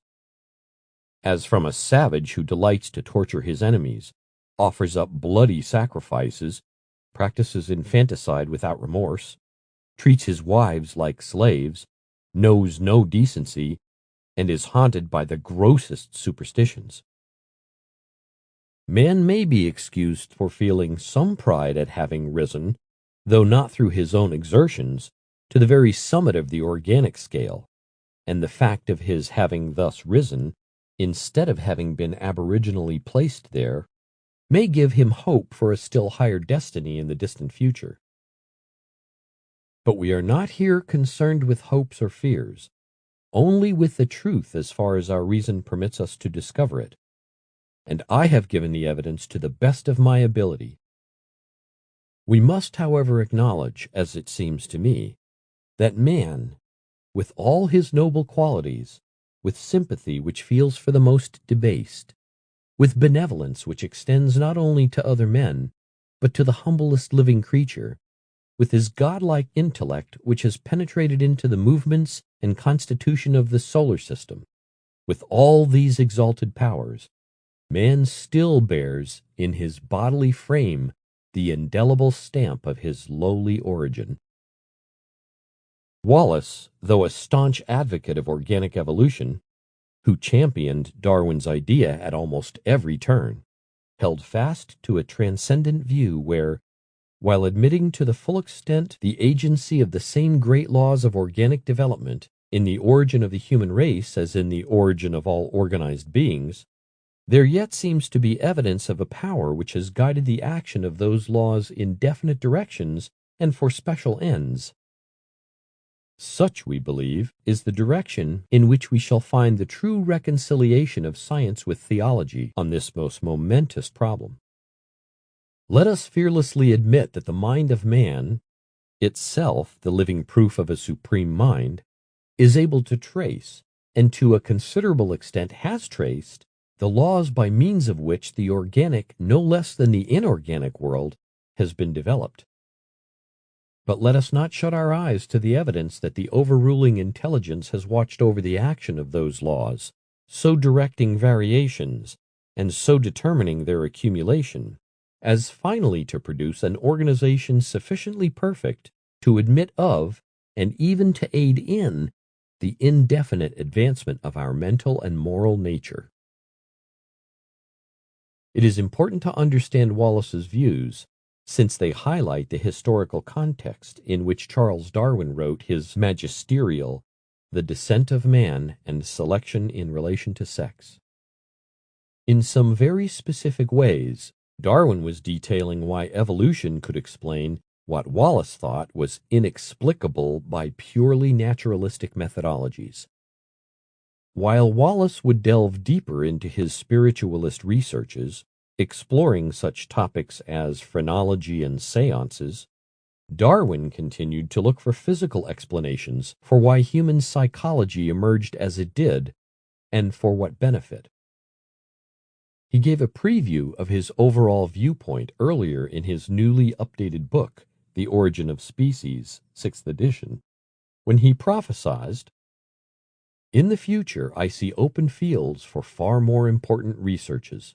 Psychology will be securely based on the foundation already well laid by Mr. Herbert Spencer, that of the necessary acquirement of each mental power and capacity by gradation. Much light will be thrown on the origin of man and his history." For Wallace, he looked for something beyond a purely Darwinian, to use Wallace's own term for evolution by natural selection, explanation behind human thinking and feeling. As Stephen Montgomery, writing for the 200th birthday celebration of Charles Darwin, explains, by the late 1860s, Wallace had become a spiritualist, and perhaps linked to this, began to reject evolutionary explanations of human intelligence and abilities, instead invoking the unseen universe of spirit. This, he claimed, had intervened in the normal run of natural selection 3 times, at the creation of life, the introduction of consciousness, and the generation of man's mental capacities. Later in his life, Wallace also believed in teleology, the idea that the development of the universe has had a direction, and that direction is towards the perfection of man. There are suggestions that Wallace also applied his teleology to evolution. All of this serves, I believe, as a necessary preface to understand why Ken Wilber's recent attempt in For the Love of Darwin Beyond the Selfish Gene, February 16, 2015, to hijack Darwin's naturalistic tendency and transfigure it is at best misleading and at worst intellectually dishonest. Much has been made, indeed an entire book, Darwin in Love, by David Loy, that Charles Darwin mentions the word love and moral sensitivity over 90 times in The Descent of Man and Selection in Relation to Sex, but he only used the phrase survival of the fittest twice, as if this was somehow a revelation of earth-shattering proportions. In the prefatory remarks to Wilber and Loy's recorded conversation for Integral Life, the editor opines, "It becomes clear that something important is missing from our current discussions of Darwin and the evolutionary process." Well, good thing David and Ken are here to help set the record straight. The implication running throughout the interview is that somehow Darwin's evolutionary views on morality and love have somehow been woefully neglected by more traditional scholars, since they, according to Wilber and his ilk, overly stress the essentials about this is that the way Darwin is particularly interpreted today is the Darwin of the survival of the fittest and the selfish gene, and nothing but it's a jungle out there, and it's a vicious world, and it's nasty, brutish, and short, and that's the way nature is built, and therefore that's the way humans are built as well. And this has been used as a justification for all sorts of the most vile and wretched human behavior imaginable. Here, Ken Wilber is creating a classic straw man argument, since evolutionists are not made out of a single cloth, nor do the majority of them agree with justifying vile and wretched human behavior because of Darwinism. In his overly sweeping generalization, a trait typical of him, Wilber is setting up a false caricature of evolutionary biology and impugning the integrity of thousands of scientists who are deeply engaged in understanding human psychology in light of what Darwin and others have uncovered. Indeed, the whole field of sociobiology, later morphed under the more politically correct term evolutionary psychology, is a serious extension of what Darwin outlined in The Descent of Man and Selection in Relation to Sex.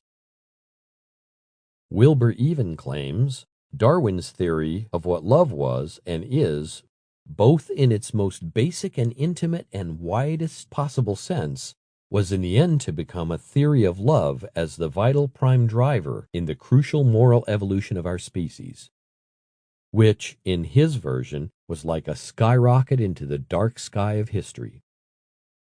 And so the role of love and moral sensitivity turns out to have quite a central place in Darwin's overall theory, doesn't it? Yet Darwin's invocation of love has absolutely nothing to do with Wilber's ontological positioning of it in his integral theory. It is sexual selection and survival of individuals within a nested network, family, friends, tribes, that is the real focus and prime mover behind why love arises in the first place. Contrary to Wilber presupposition, Darwin is not reifying love, nor equating it in any way with integral theory's notion of eros. Using Wilber and Loy's own questionable methodology underlines this very point, since the word sex appears nearly 20 times more than the word love in The Descent of Man. Is word count really an insightful way to truly understand a theory? I think not, particularly when such word choices invariably come embedded within an informing and necessary context.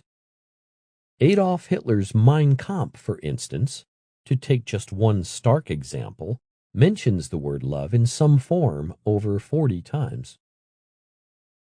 The real question is why Darwin raises the issue of love and ethics in The Descent of Man and the answer is very clear. He wants to explain how such higher emotions could arise through natural processes and are not due to some divine agency. The feelings of love, a highly developed conscience, and moral sensibilities are the results, not the initial causes, of naturalistic processes. Wilbur hurriedly skips over this important caveat, since Darwin's materialist agenda versus Wallace's doesn't square with his teleological theory that, to quote Wilbur directly, all of this, without exception, is driven by love.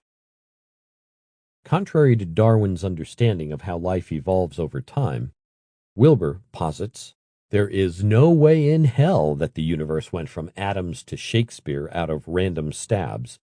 This is an extraordinarily driven process.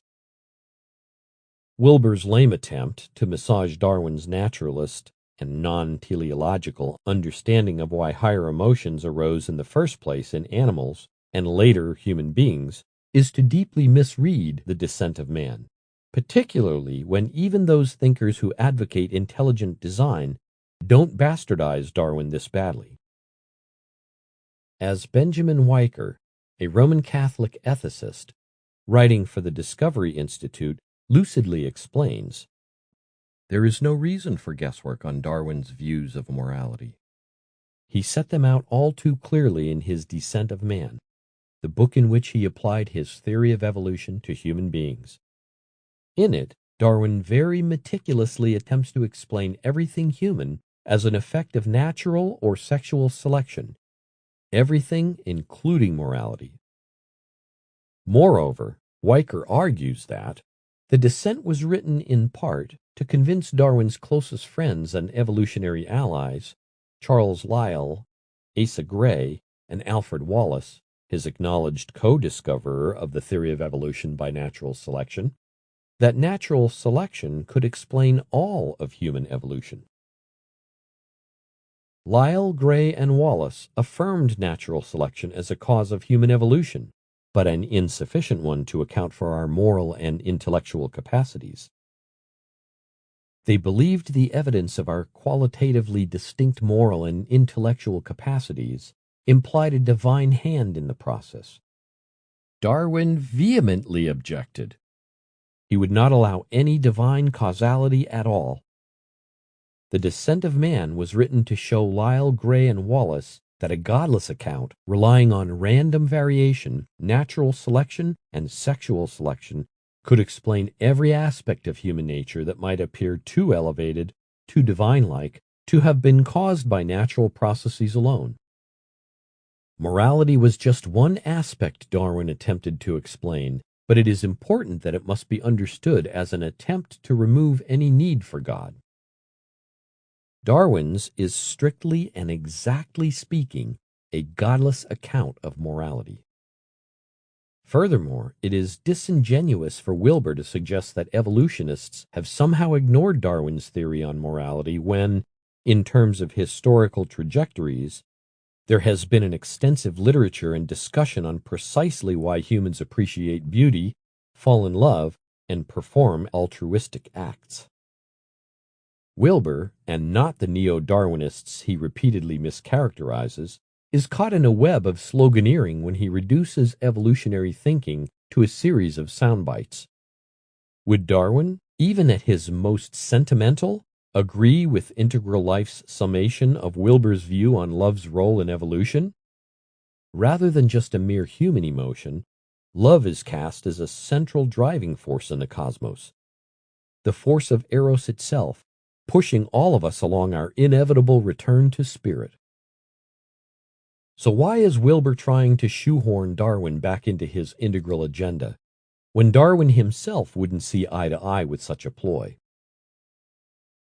Charles Darwin, unlike colleague Alfred Russel Wallace, wants to understand how natural selection, and in turn, sexual selection could naturally, but not with divine intent, and certainly not with Eros guiding such from the beginning of time, would, under certain environmental conditions, produce moral sensibility.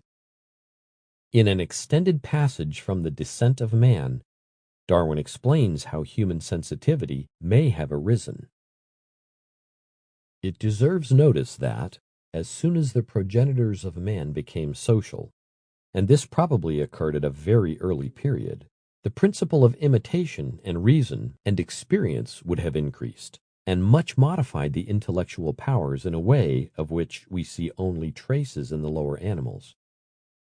Apes are much given to imitation, as are the lowest savages, but the simple fact previously referred to, that after a time no animal can be caught in the same place by the same sort of trap, shows that animals learn by experience and imitate the caution of others.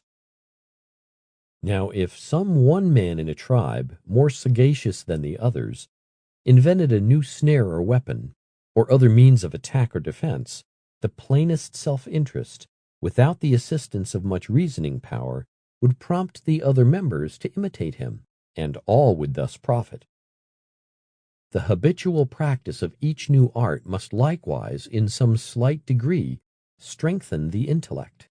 If the new invention were an important one, the tribe would increase in number, spread, and supplant other tribes. In a tribe thus rendered more numerous, there would always be a rather greater chance of the birth of other superior and inventive members. If such men left children to inherit their mental superiority, the chance of the birth of still more ingenious members would be somewhat better, and in a very small tribe, decidedly better.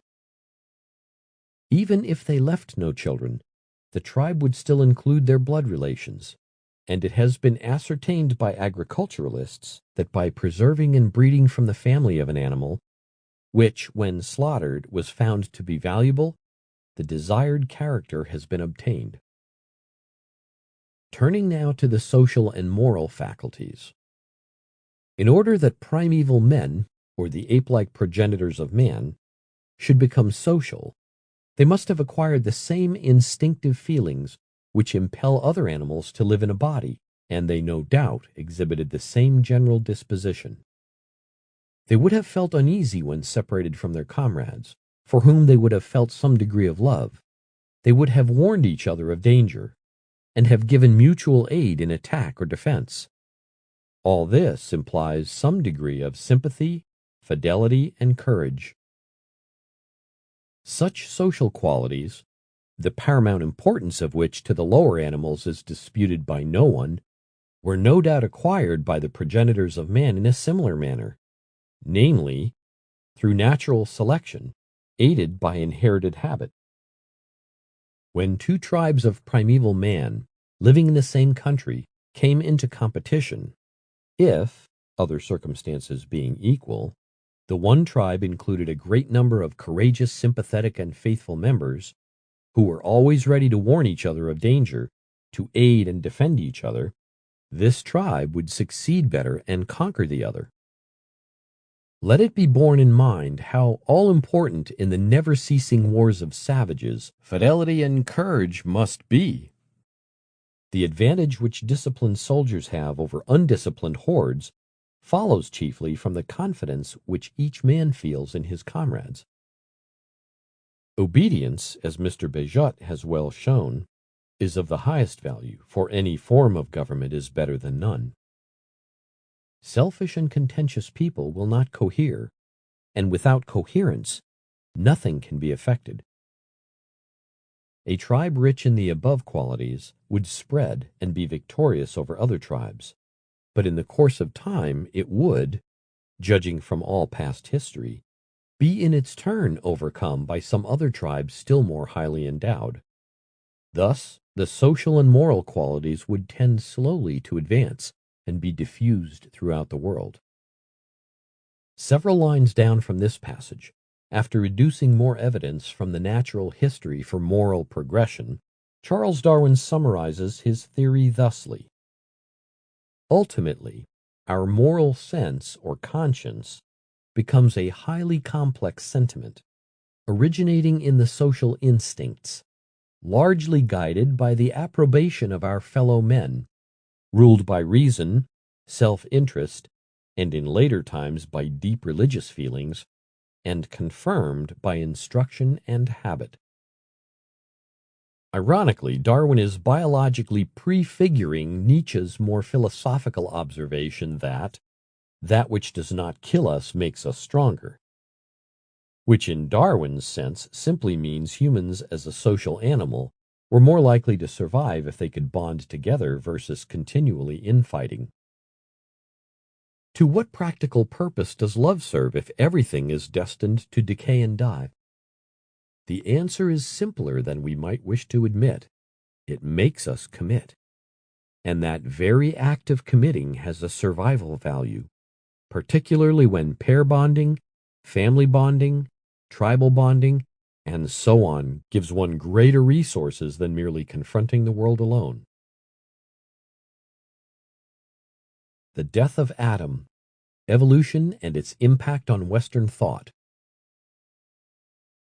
Wilbur and Loy's contention that Darwin's moral sense has somehow been buried or hidden from view is contradicted by decades of research in precisely this area.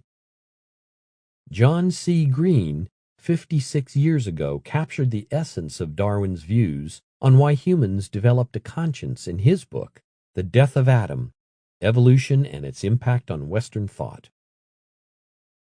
There is no question, Darwin continued, that man had strong social instincts, probably acquired at a very early period through the advantage they conferred on tribes possessing them. When to these instincts were added growing powers of reflection on past events and impressions, a moral sense would inevitably emerge. The individual would feel that he ought to obey the dictates of group sentiment. Feelings of shame and guilt would follow if he did not. Thus, he would acquire a conscience. Love, in this context, acts as a cohesive glue, whether it be for mating, child-rearing, or for larger family tribal protection. None of this, of course, is all that surprising, and Darwinian scholars, from Huxley onwards, have included such in their own respective theories. This reminds me of a silly but telling joke I heard in graduate school back in the 1980s about how increased populations alter one's outward behavior. What do 10 monkeys do in an elevator?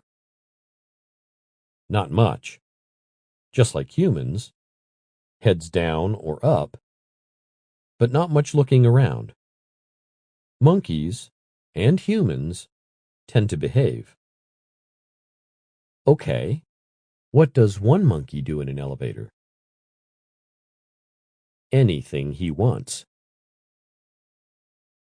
A conscience doesn't arise in a vacuum, but from group interaction, even if over time, like Chomsky's notion of language, we may have inherited a predisposition for it. In other words, almost all human beings are born with the capacity for self-reflection and for feeling a sense of doing something right and something wrong. But what we feel guilty about is, to a large measure, perhaps with some interesting biological exceptions, sociologically variable. Here, environmental conditions play a dramatic role and should never be underestimated, even if we champion underlying structural inclinations. I originally critiqued Ken Wilber over evolution nearly 20 years ago, not because he wanted to champion his own version of intelligent, or is that love, design, but because he completely misrepresented the current state of the theory.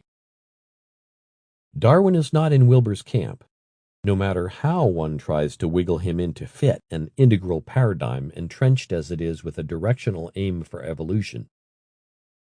Charles Darwin, in his autobiography, summarized his contrarian view precisely when he wrote, "The old argument from design in nature, as given by Paley, which formerly seemed to me so conclusive, fails now that the law of natural selection has been discovered. There seems to be no more design in the variability of organic beings and in the action of natural selection than in the course which the wind blows." Postscript. As I was writing this particular essay, I happened to visit my local Huntington Beach library, where I go thrice weekly for book hunting, since they have a wonderful used bookstore just inside the main entrance. But before I entered the building, I decided to play my usual Littlewood's Law of Miracles game, based on the famous mathematician's pregnant supposition that we should expect the unexpected every 35 days on average, given the theory of large numbers. So I ruminated to myself, even though I have several fine editions of Darwin's The Descent of Man, I don't want to mark those up, so I need a nice paperback version, preferably one with scholarly introductions and notes. As I was thinking this thought, the very first book I came upon, almost as if it was waiting for me, was Darwin's The Descent of Man in a nice paperback volume published by Princeton University Press, with introductions by John Tyler Bonner and Robert M. May. But Littlewood was not yet done with me, as just below on the next shelf was John Green's insightful 1959 volume, The Death of Adam, Evolution and Its Impact on Western Thought. I love these kinds of coincidences. But here I side again with Darwin on his views concerning design and nature, and I apply it with equal measure to my intriguing book finds. There seems to be no more design in the variability of my book choices and of what I find than in the course of which my mind wanders. Of course, I slightly jest, but finding meaning and purpose in what I discover in books is not dissimilar in its import than what we might project onto nature herself, which seems oblivious to our intentional desires and what we ultimately impute upon them.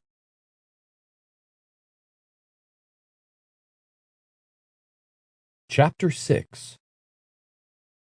Digital Existentialism. In the future, you are AI.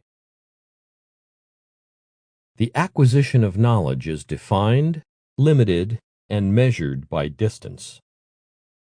Yet what happens when there is no lag time between what we desire to know and what is known? We are already witnessing the exponential acceleration of technological evolution to such a degree that in a few decades we will become the very AI Nick Bostrom, Elon Musk, and Stephen Hawking fear, but not in the exact form they predict. No, it isn't a superintelligence apart from ourselves that will transcend us in a Kurzweil-like singularity, but rather that we will become the very network itself. The next stage is already upon us, and its initials are AI, but it stands for augmenting intelligence. Just think, the smartphone in our hand today can access more information in seconds than all the computers in the world combined just 30 years prior. We are becoming forever tethered to the computational web that helps us in every single aspect of our lives.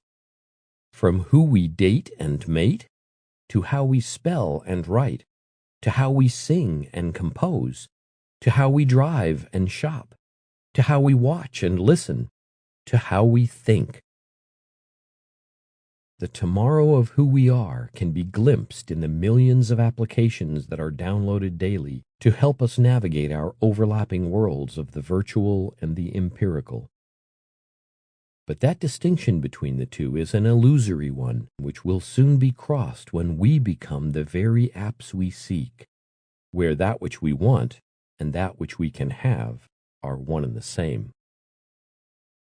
All that we couldn't get from without, we will quite literally get from within, since in a multiverse of information, nothing is in short supply, and everything is ready for digital consumption, except in our case, the line between upload and download will be forever blurred, and where we end and artificial intelligence begins will be meaningless.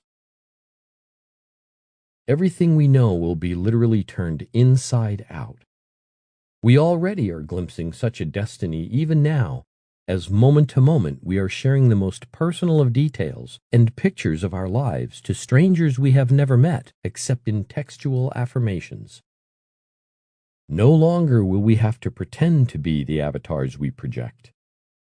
We may be bodily separated in the here and now, but in cyberspace we will be the fused generation, where every desire and every whim is met instantly with its twin counterpart, absolute fulfillment.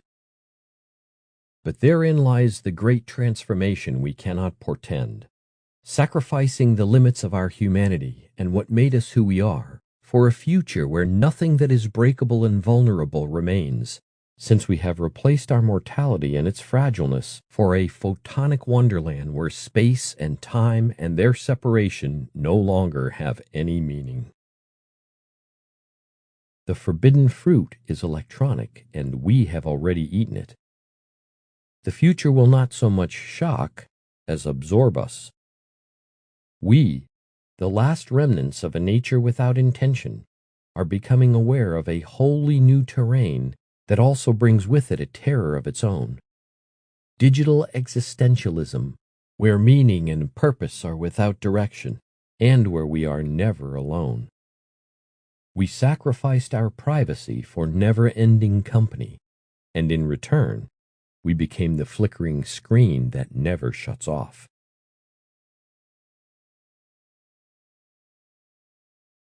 Chapter 7: Digital Baptism and the Impact of AI. In reading Elliot Benjamin's recent essay, Digital Existentialism or Human Existentialism, I can well understand how he could see my use of the term digital existentialism as oxymoronic. However, my purpose in utilizing these two terms in such an odd juxtaposition was to emphasize a future world where cyberspaces versus natural spaces become our daily habitat. In such a hypertext universe, there is no absolute meaning, particularly when almost anything is virtually possible. Thus, in this scenario, we, the augmented intelligence, must make our own meaning in such a digital landscape. This dovetails with the early origins of philosophical existentialism, where the individual's starting point is characterized by a sense of disorientation and confusion in the face of an apparently meaningless or absurd world. See Sartre's and Camus' writings for more on this.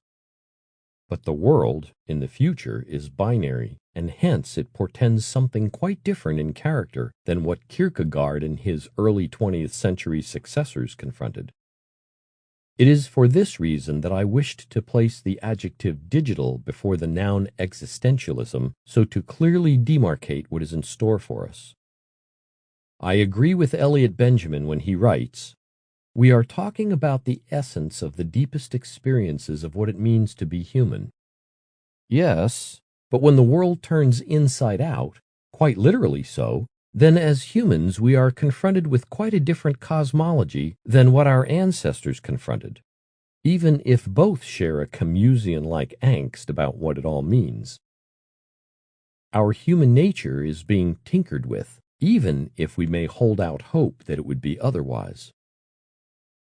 Yes, I can appreciate, and even applaud, that Elliot Benjamin and others can and will continue to resist a complete digital baptism. But I think the hypertext tsunami is much larger than we might at first suspect. We are already seeing the impact of this growing tidal wave in our youth culture that live in an interactive game culture that is on 24/7. It is not that I wish to conceptualize our existential experiences in digital form, but rather that such digitization, like the analog world it succeeded, brings its own existentialist terror. When I concluded my essay with the metaphorically rich sentence, "We sacrificed our privacy for never-ending company, and in return, we became the flickering screen that never shuts off," it doesn't mean that this was some kind of blissful utopia. As we all know from our own experiences, we can be deeply alone in the midst of a large party. Facebook, just to take one illustrative example, hasn't necessarily made us less lonely, even if we are daily engaged in our friends' continual status updates. But this cyber medium does create problems of its own, which echo back to our own human condition, particularly when the old limiting rules, with their invariable time lags and frustrations, are blurred into an illusory cornucopia of whatever you want is fulfilled, even if only digitally. In a sense, we are becoming hyperhuman, and our desires and fears are becoming magnified in an accelerated turnstile, or, more accurately, at the perpetual mouse clicks of our left or right hand. The Indian rishis of old spoke at length about how the world is governed by Maya, sometimes defined as that which betrays its real origin. In the future, it would appear that Maya has taken on hypertext garb and has bewitched us with its innumerable World Wide Web promises. And yet, if we still retain some semblance of our human nature, or is that programming, a larger question looms. What purpose or meaning do our lives have in a universe created by zeros and ones? If, however, we transcend our initial given states and become transhuman, as some theorists predict, then it may well be that Elliot Benjamin is correct when he says, "At that point, I must also say that I would no longer consider myself to be me, and whatever I would be would not be existential." But perhaps there is a sharp divide between augmenting intelligence and Nick Bostrom's superintelligence, where the former retains much its human character, whereas the latter eliminates it in favor of pure computation unencumbered by flesh-bound desires and needs. Walter Isaacson, author of the highly readable The Innovators, argues that the dream of pure artificial intelligence, surpassing humans in all capacities, has proven to be an elusive one, where promises of its fulfillment are invariably 20 years off. However, Isaacson believes that connecting humans with machines, the other AI, augmenting intelligence, is a deeply fruitful endeavor and has already paid dividends on a number of fronts, not the least of which is how we communicate with each other daily. It is a truism that humans are becoming cyborgs, and it has had a long history, from the rudimentary, such as Egyptians using wooden teeth, to the truly transformative, such as artificial heart transplants and neuronal chip implants. Where this will ultimately lead, nobody precisely knows, except that both futurist camps, pure AI versus human connective AI, agree that it will alter the course of human interaction. Perhaps the best yardstick to see where our technology is heading is to see how disruptive it has been in our own lives and how it has taken over our leisure time. When I was a child of the 1950s and 1960s, we spent most of our time outdoors. While we certainly did watch too much television, those endless repeats of Gilligan's Island still haunt me to this day. The push was towards sports and interactive gameplay on a basketball court or a football field. Today, as any new parent knows too well, kids spend much more time indoors because they can play fantastic online games such as Minecraft, Counter-Strike Global Offensive, and League of Legends, all the while communicating in real time via audio and streaming video. If I were frustrated as a child not winning a baseball game, my two young sons show similar frustration when their Wi-Fi doesn't work properly. It is here where Marshall McLuhan's mantra looms large. The message is the medium, and vice versa. And hence, in those respective arenas, so do our existential musings arise. This is what I mean by digital existentialism, and it seems that we are entering into a new frontier where the boundary lines of what it is to be human may indeed change, and with it our ultimate concerns. But then again, it could well be that Nick Bostrom was right all along in his pregnant 2003 paper, where he suggested that we may already be living in a computer simulation. If that is so, arguable as it may at first sound, then all human beings are already digital existentialists and have been so from the beginning of time. Or, should I say, since digital download from some unknown super gamer? Chapter 8 The Avatar Project. The astral plane has descended to terra firma. 22 years ago, when I was teaching at the University of London in the Semester Abroad program, my sister Kimm and I got a chance to try out a virtual reality headset. We were in Leicester Square at a futuristic arcade and hoping to be mesmerized by promises of a newfangled technology. But alas, to no avail. We thought VR sucked, as it was so rudimentary as to be almost laughably bad. For the next 2 decades, I gave scant attention to the evolution of virtual reality hardware. However, when I was teaching at California State University Long Beach, CSULB, I heard rumors about a student who had somehow figured out the trick to developing a VR headset that even in its beta testing iteration was mind-blowing. I have tended to be a first adopter of all things technological, so I did more research and talked extensively to my oldest son, Sean, who is a full-fledged computer geek. We discussed the startup Oculus Rift, as invented by Palmer Luckey, the former CSULB student, and other prototypical devices being developed by the HTC Vive, which was my son's favored choice. But though I knew theoretically that such technology would be transformative, I hadn't experienced it directly and thus was not yet a convert.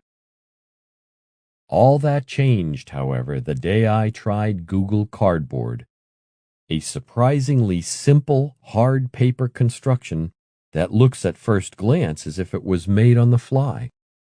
As I put on the relatively cheap contraption, I was ready to be disappointed. But instead, I felt like St. Paul on the way to Damascus. I was shocked as I was teleported to another realm. Even though I knew Google Cardboard, which uses your smartphone as its fundamental hardware, was still a very primitive device, I immediately realized that the future I dreamt about decades ago had arrived, and that it was only going to get better. Much better. The implications of VR are more profound than we might at first suspect. Ironically, Ken Wilber, the controversial New Age philosopher, may be one of our best future theorists when it comes to all things virtual, even if we must ground his spiritually saturated cosmology down to terra firma. In an earlier article, Ken Wilber was right, the next stage is psychic, I wrote, Wilber has postulated that we have undergone a series of holonic adaptations, from magical to mythic to rational, in our history. The next stage, according to Wilber, will be the psychic level. Ironically, what Wilber envisioned, a network of logical understanding that supervenes mere logic or rationality, a sort of meta-thinking, is already obvious via the internet and the web.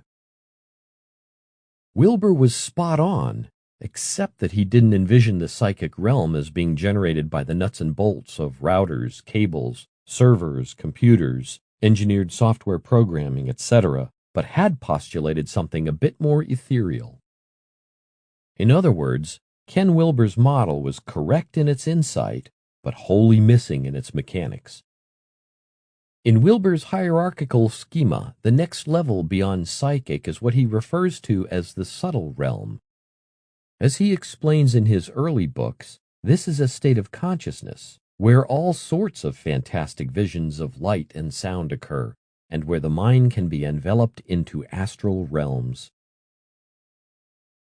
Later, in a 2007 position paper on the subject, Towards a Comprehensive Theory of Subtle Energies, Wilber elucidates that, accordingly, as this awakening process begins and starts to mature, this wakefulness increasingly pervades all aspects of the waking state and begins to spill over into the dream state, rescuing them both from a half-asleep fog. As one then enters the dream state, one begins to lucid dream, to remain conscious where the average person passes out or goes blank. What happens is that the dream state is being converted from unconscious to conscious, and thus begins to yield all of its visionary archetypal subtle revelations. Moreover, and just as important, Because you have made the dream state conscious to some degree, you have started to transcend it. It has ceased to enslave you. It is now object, not subject. You now embrace your dreams. They don't embrace you. Wilbur's wording in the last sentence is both instructive and revealing. You now embrace your dreams. They don't embrace you. While I don't think Wilbur had VR headsets in mind when he postulated his subtle realm theory of consciousness, where dreams become conscious to an awakened psyche, the parallels between the two are unmistakable. In the mystical literature on the subject, accessing the subtle realms usually entails deep meditation, which primarily includes sitting very still for long stretches of time and concentrating on inner lights and sounds until one consciously enters in the awakened state. In virtual reality, the neophyte simply dons a headset and turns on the preset program, and then in a second or two finds himself or herself completely encased in a 3D wonderland. The former is achieved by dint of one's concentration, whereas the latter is accomplished by some remarkable feats of hardware and software engineering. Yet both resemble each other in truly remarkable ways, from feelings of being out of the body, to scintillating light shows, to adventures across spatial landscapes.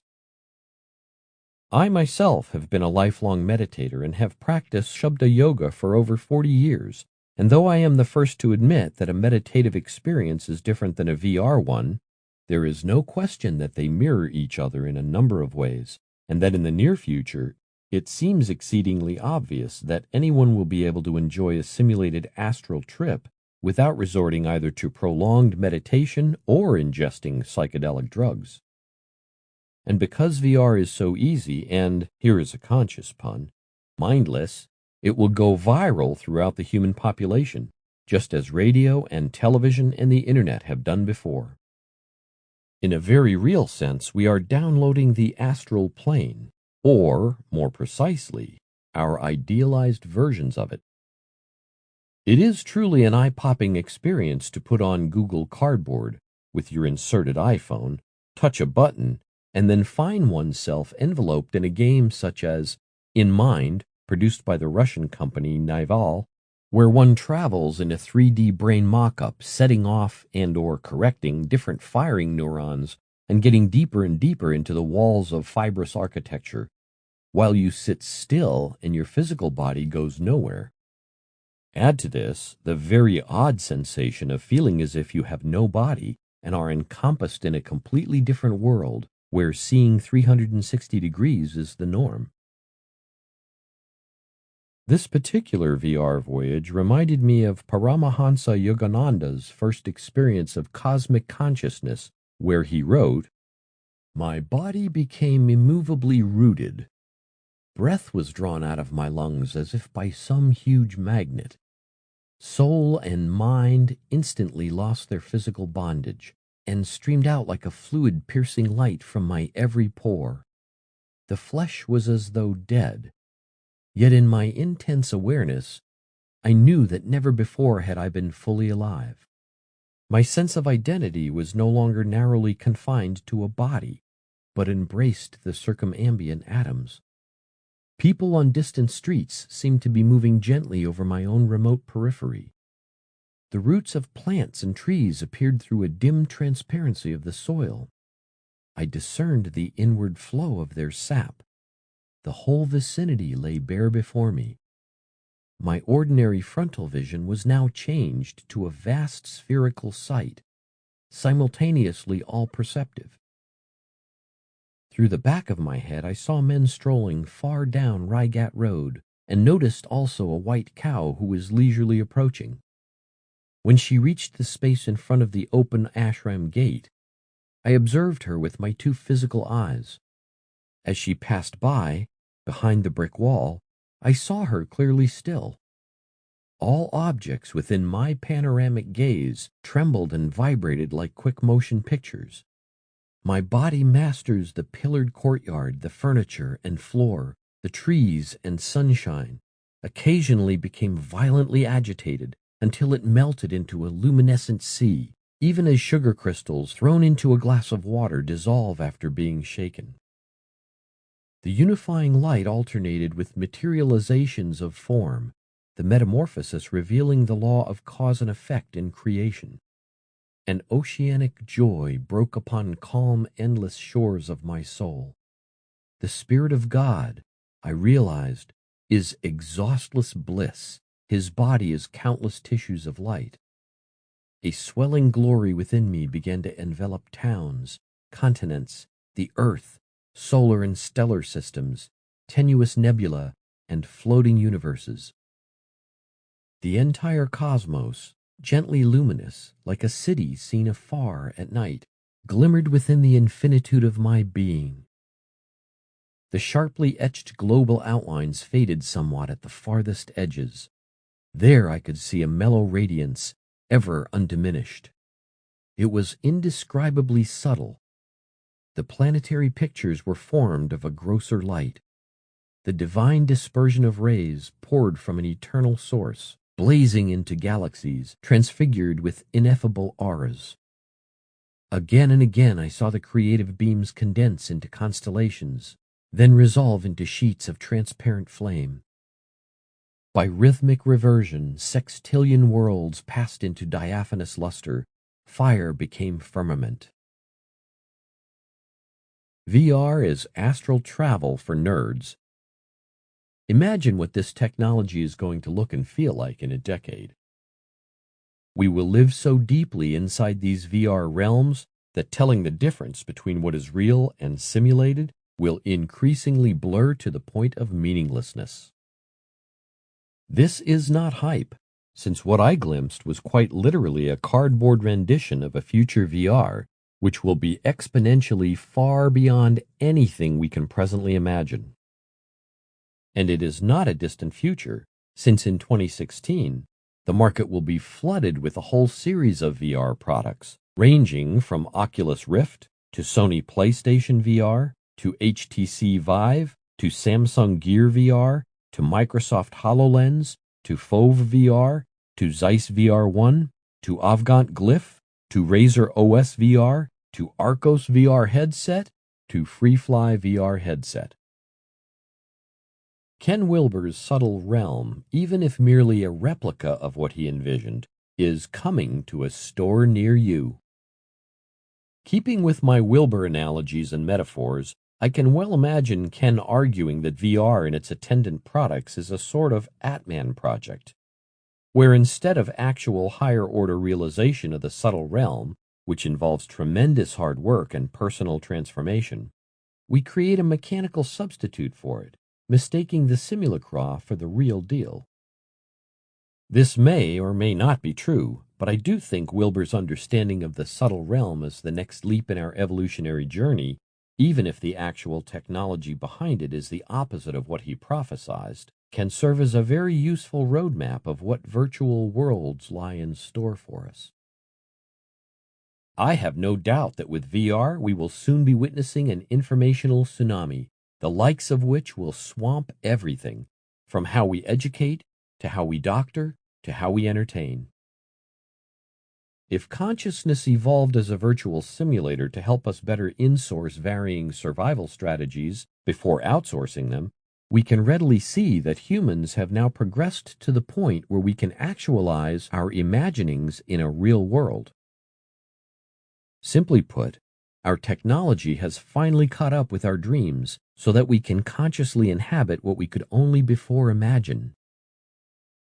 We are on the threshold of replacing our spiritual Atman project with an electromagnetically gifted avatar project, where arduous meditational practices are replaced with supremely easy VR headsets, so that we can transcend the limits of our physical bodies and fly unencumbered in mental wonderlands. Aldous Huxley was correct when he predicted that we would enter a brave new world, but it is a different kind of soma we will daily ingest than the one he anticipated. The drug of the future is virtual, and it is information without boundaries.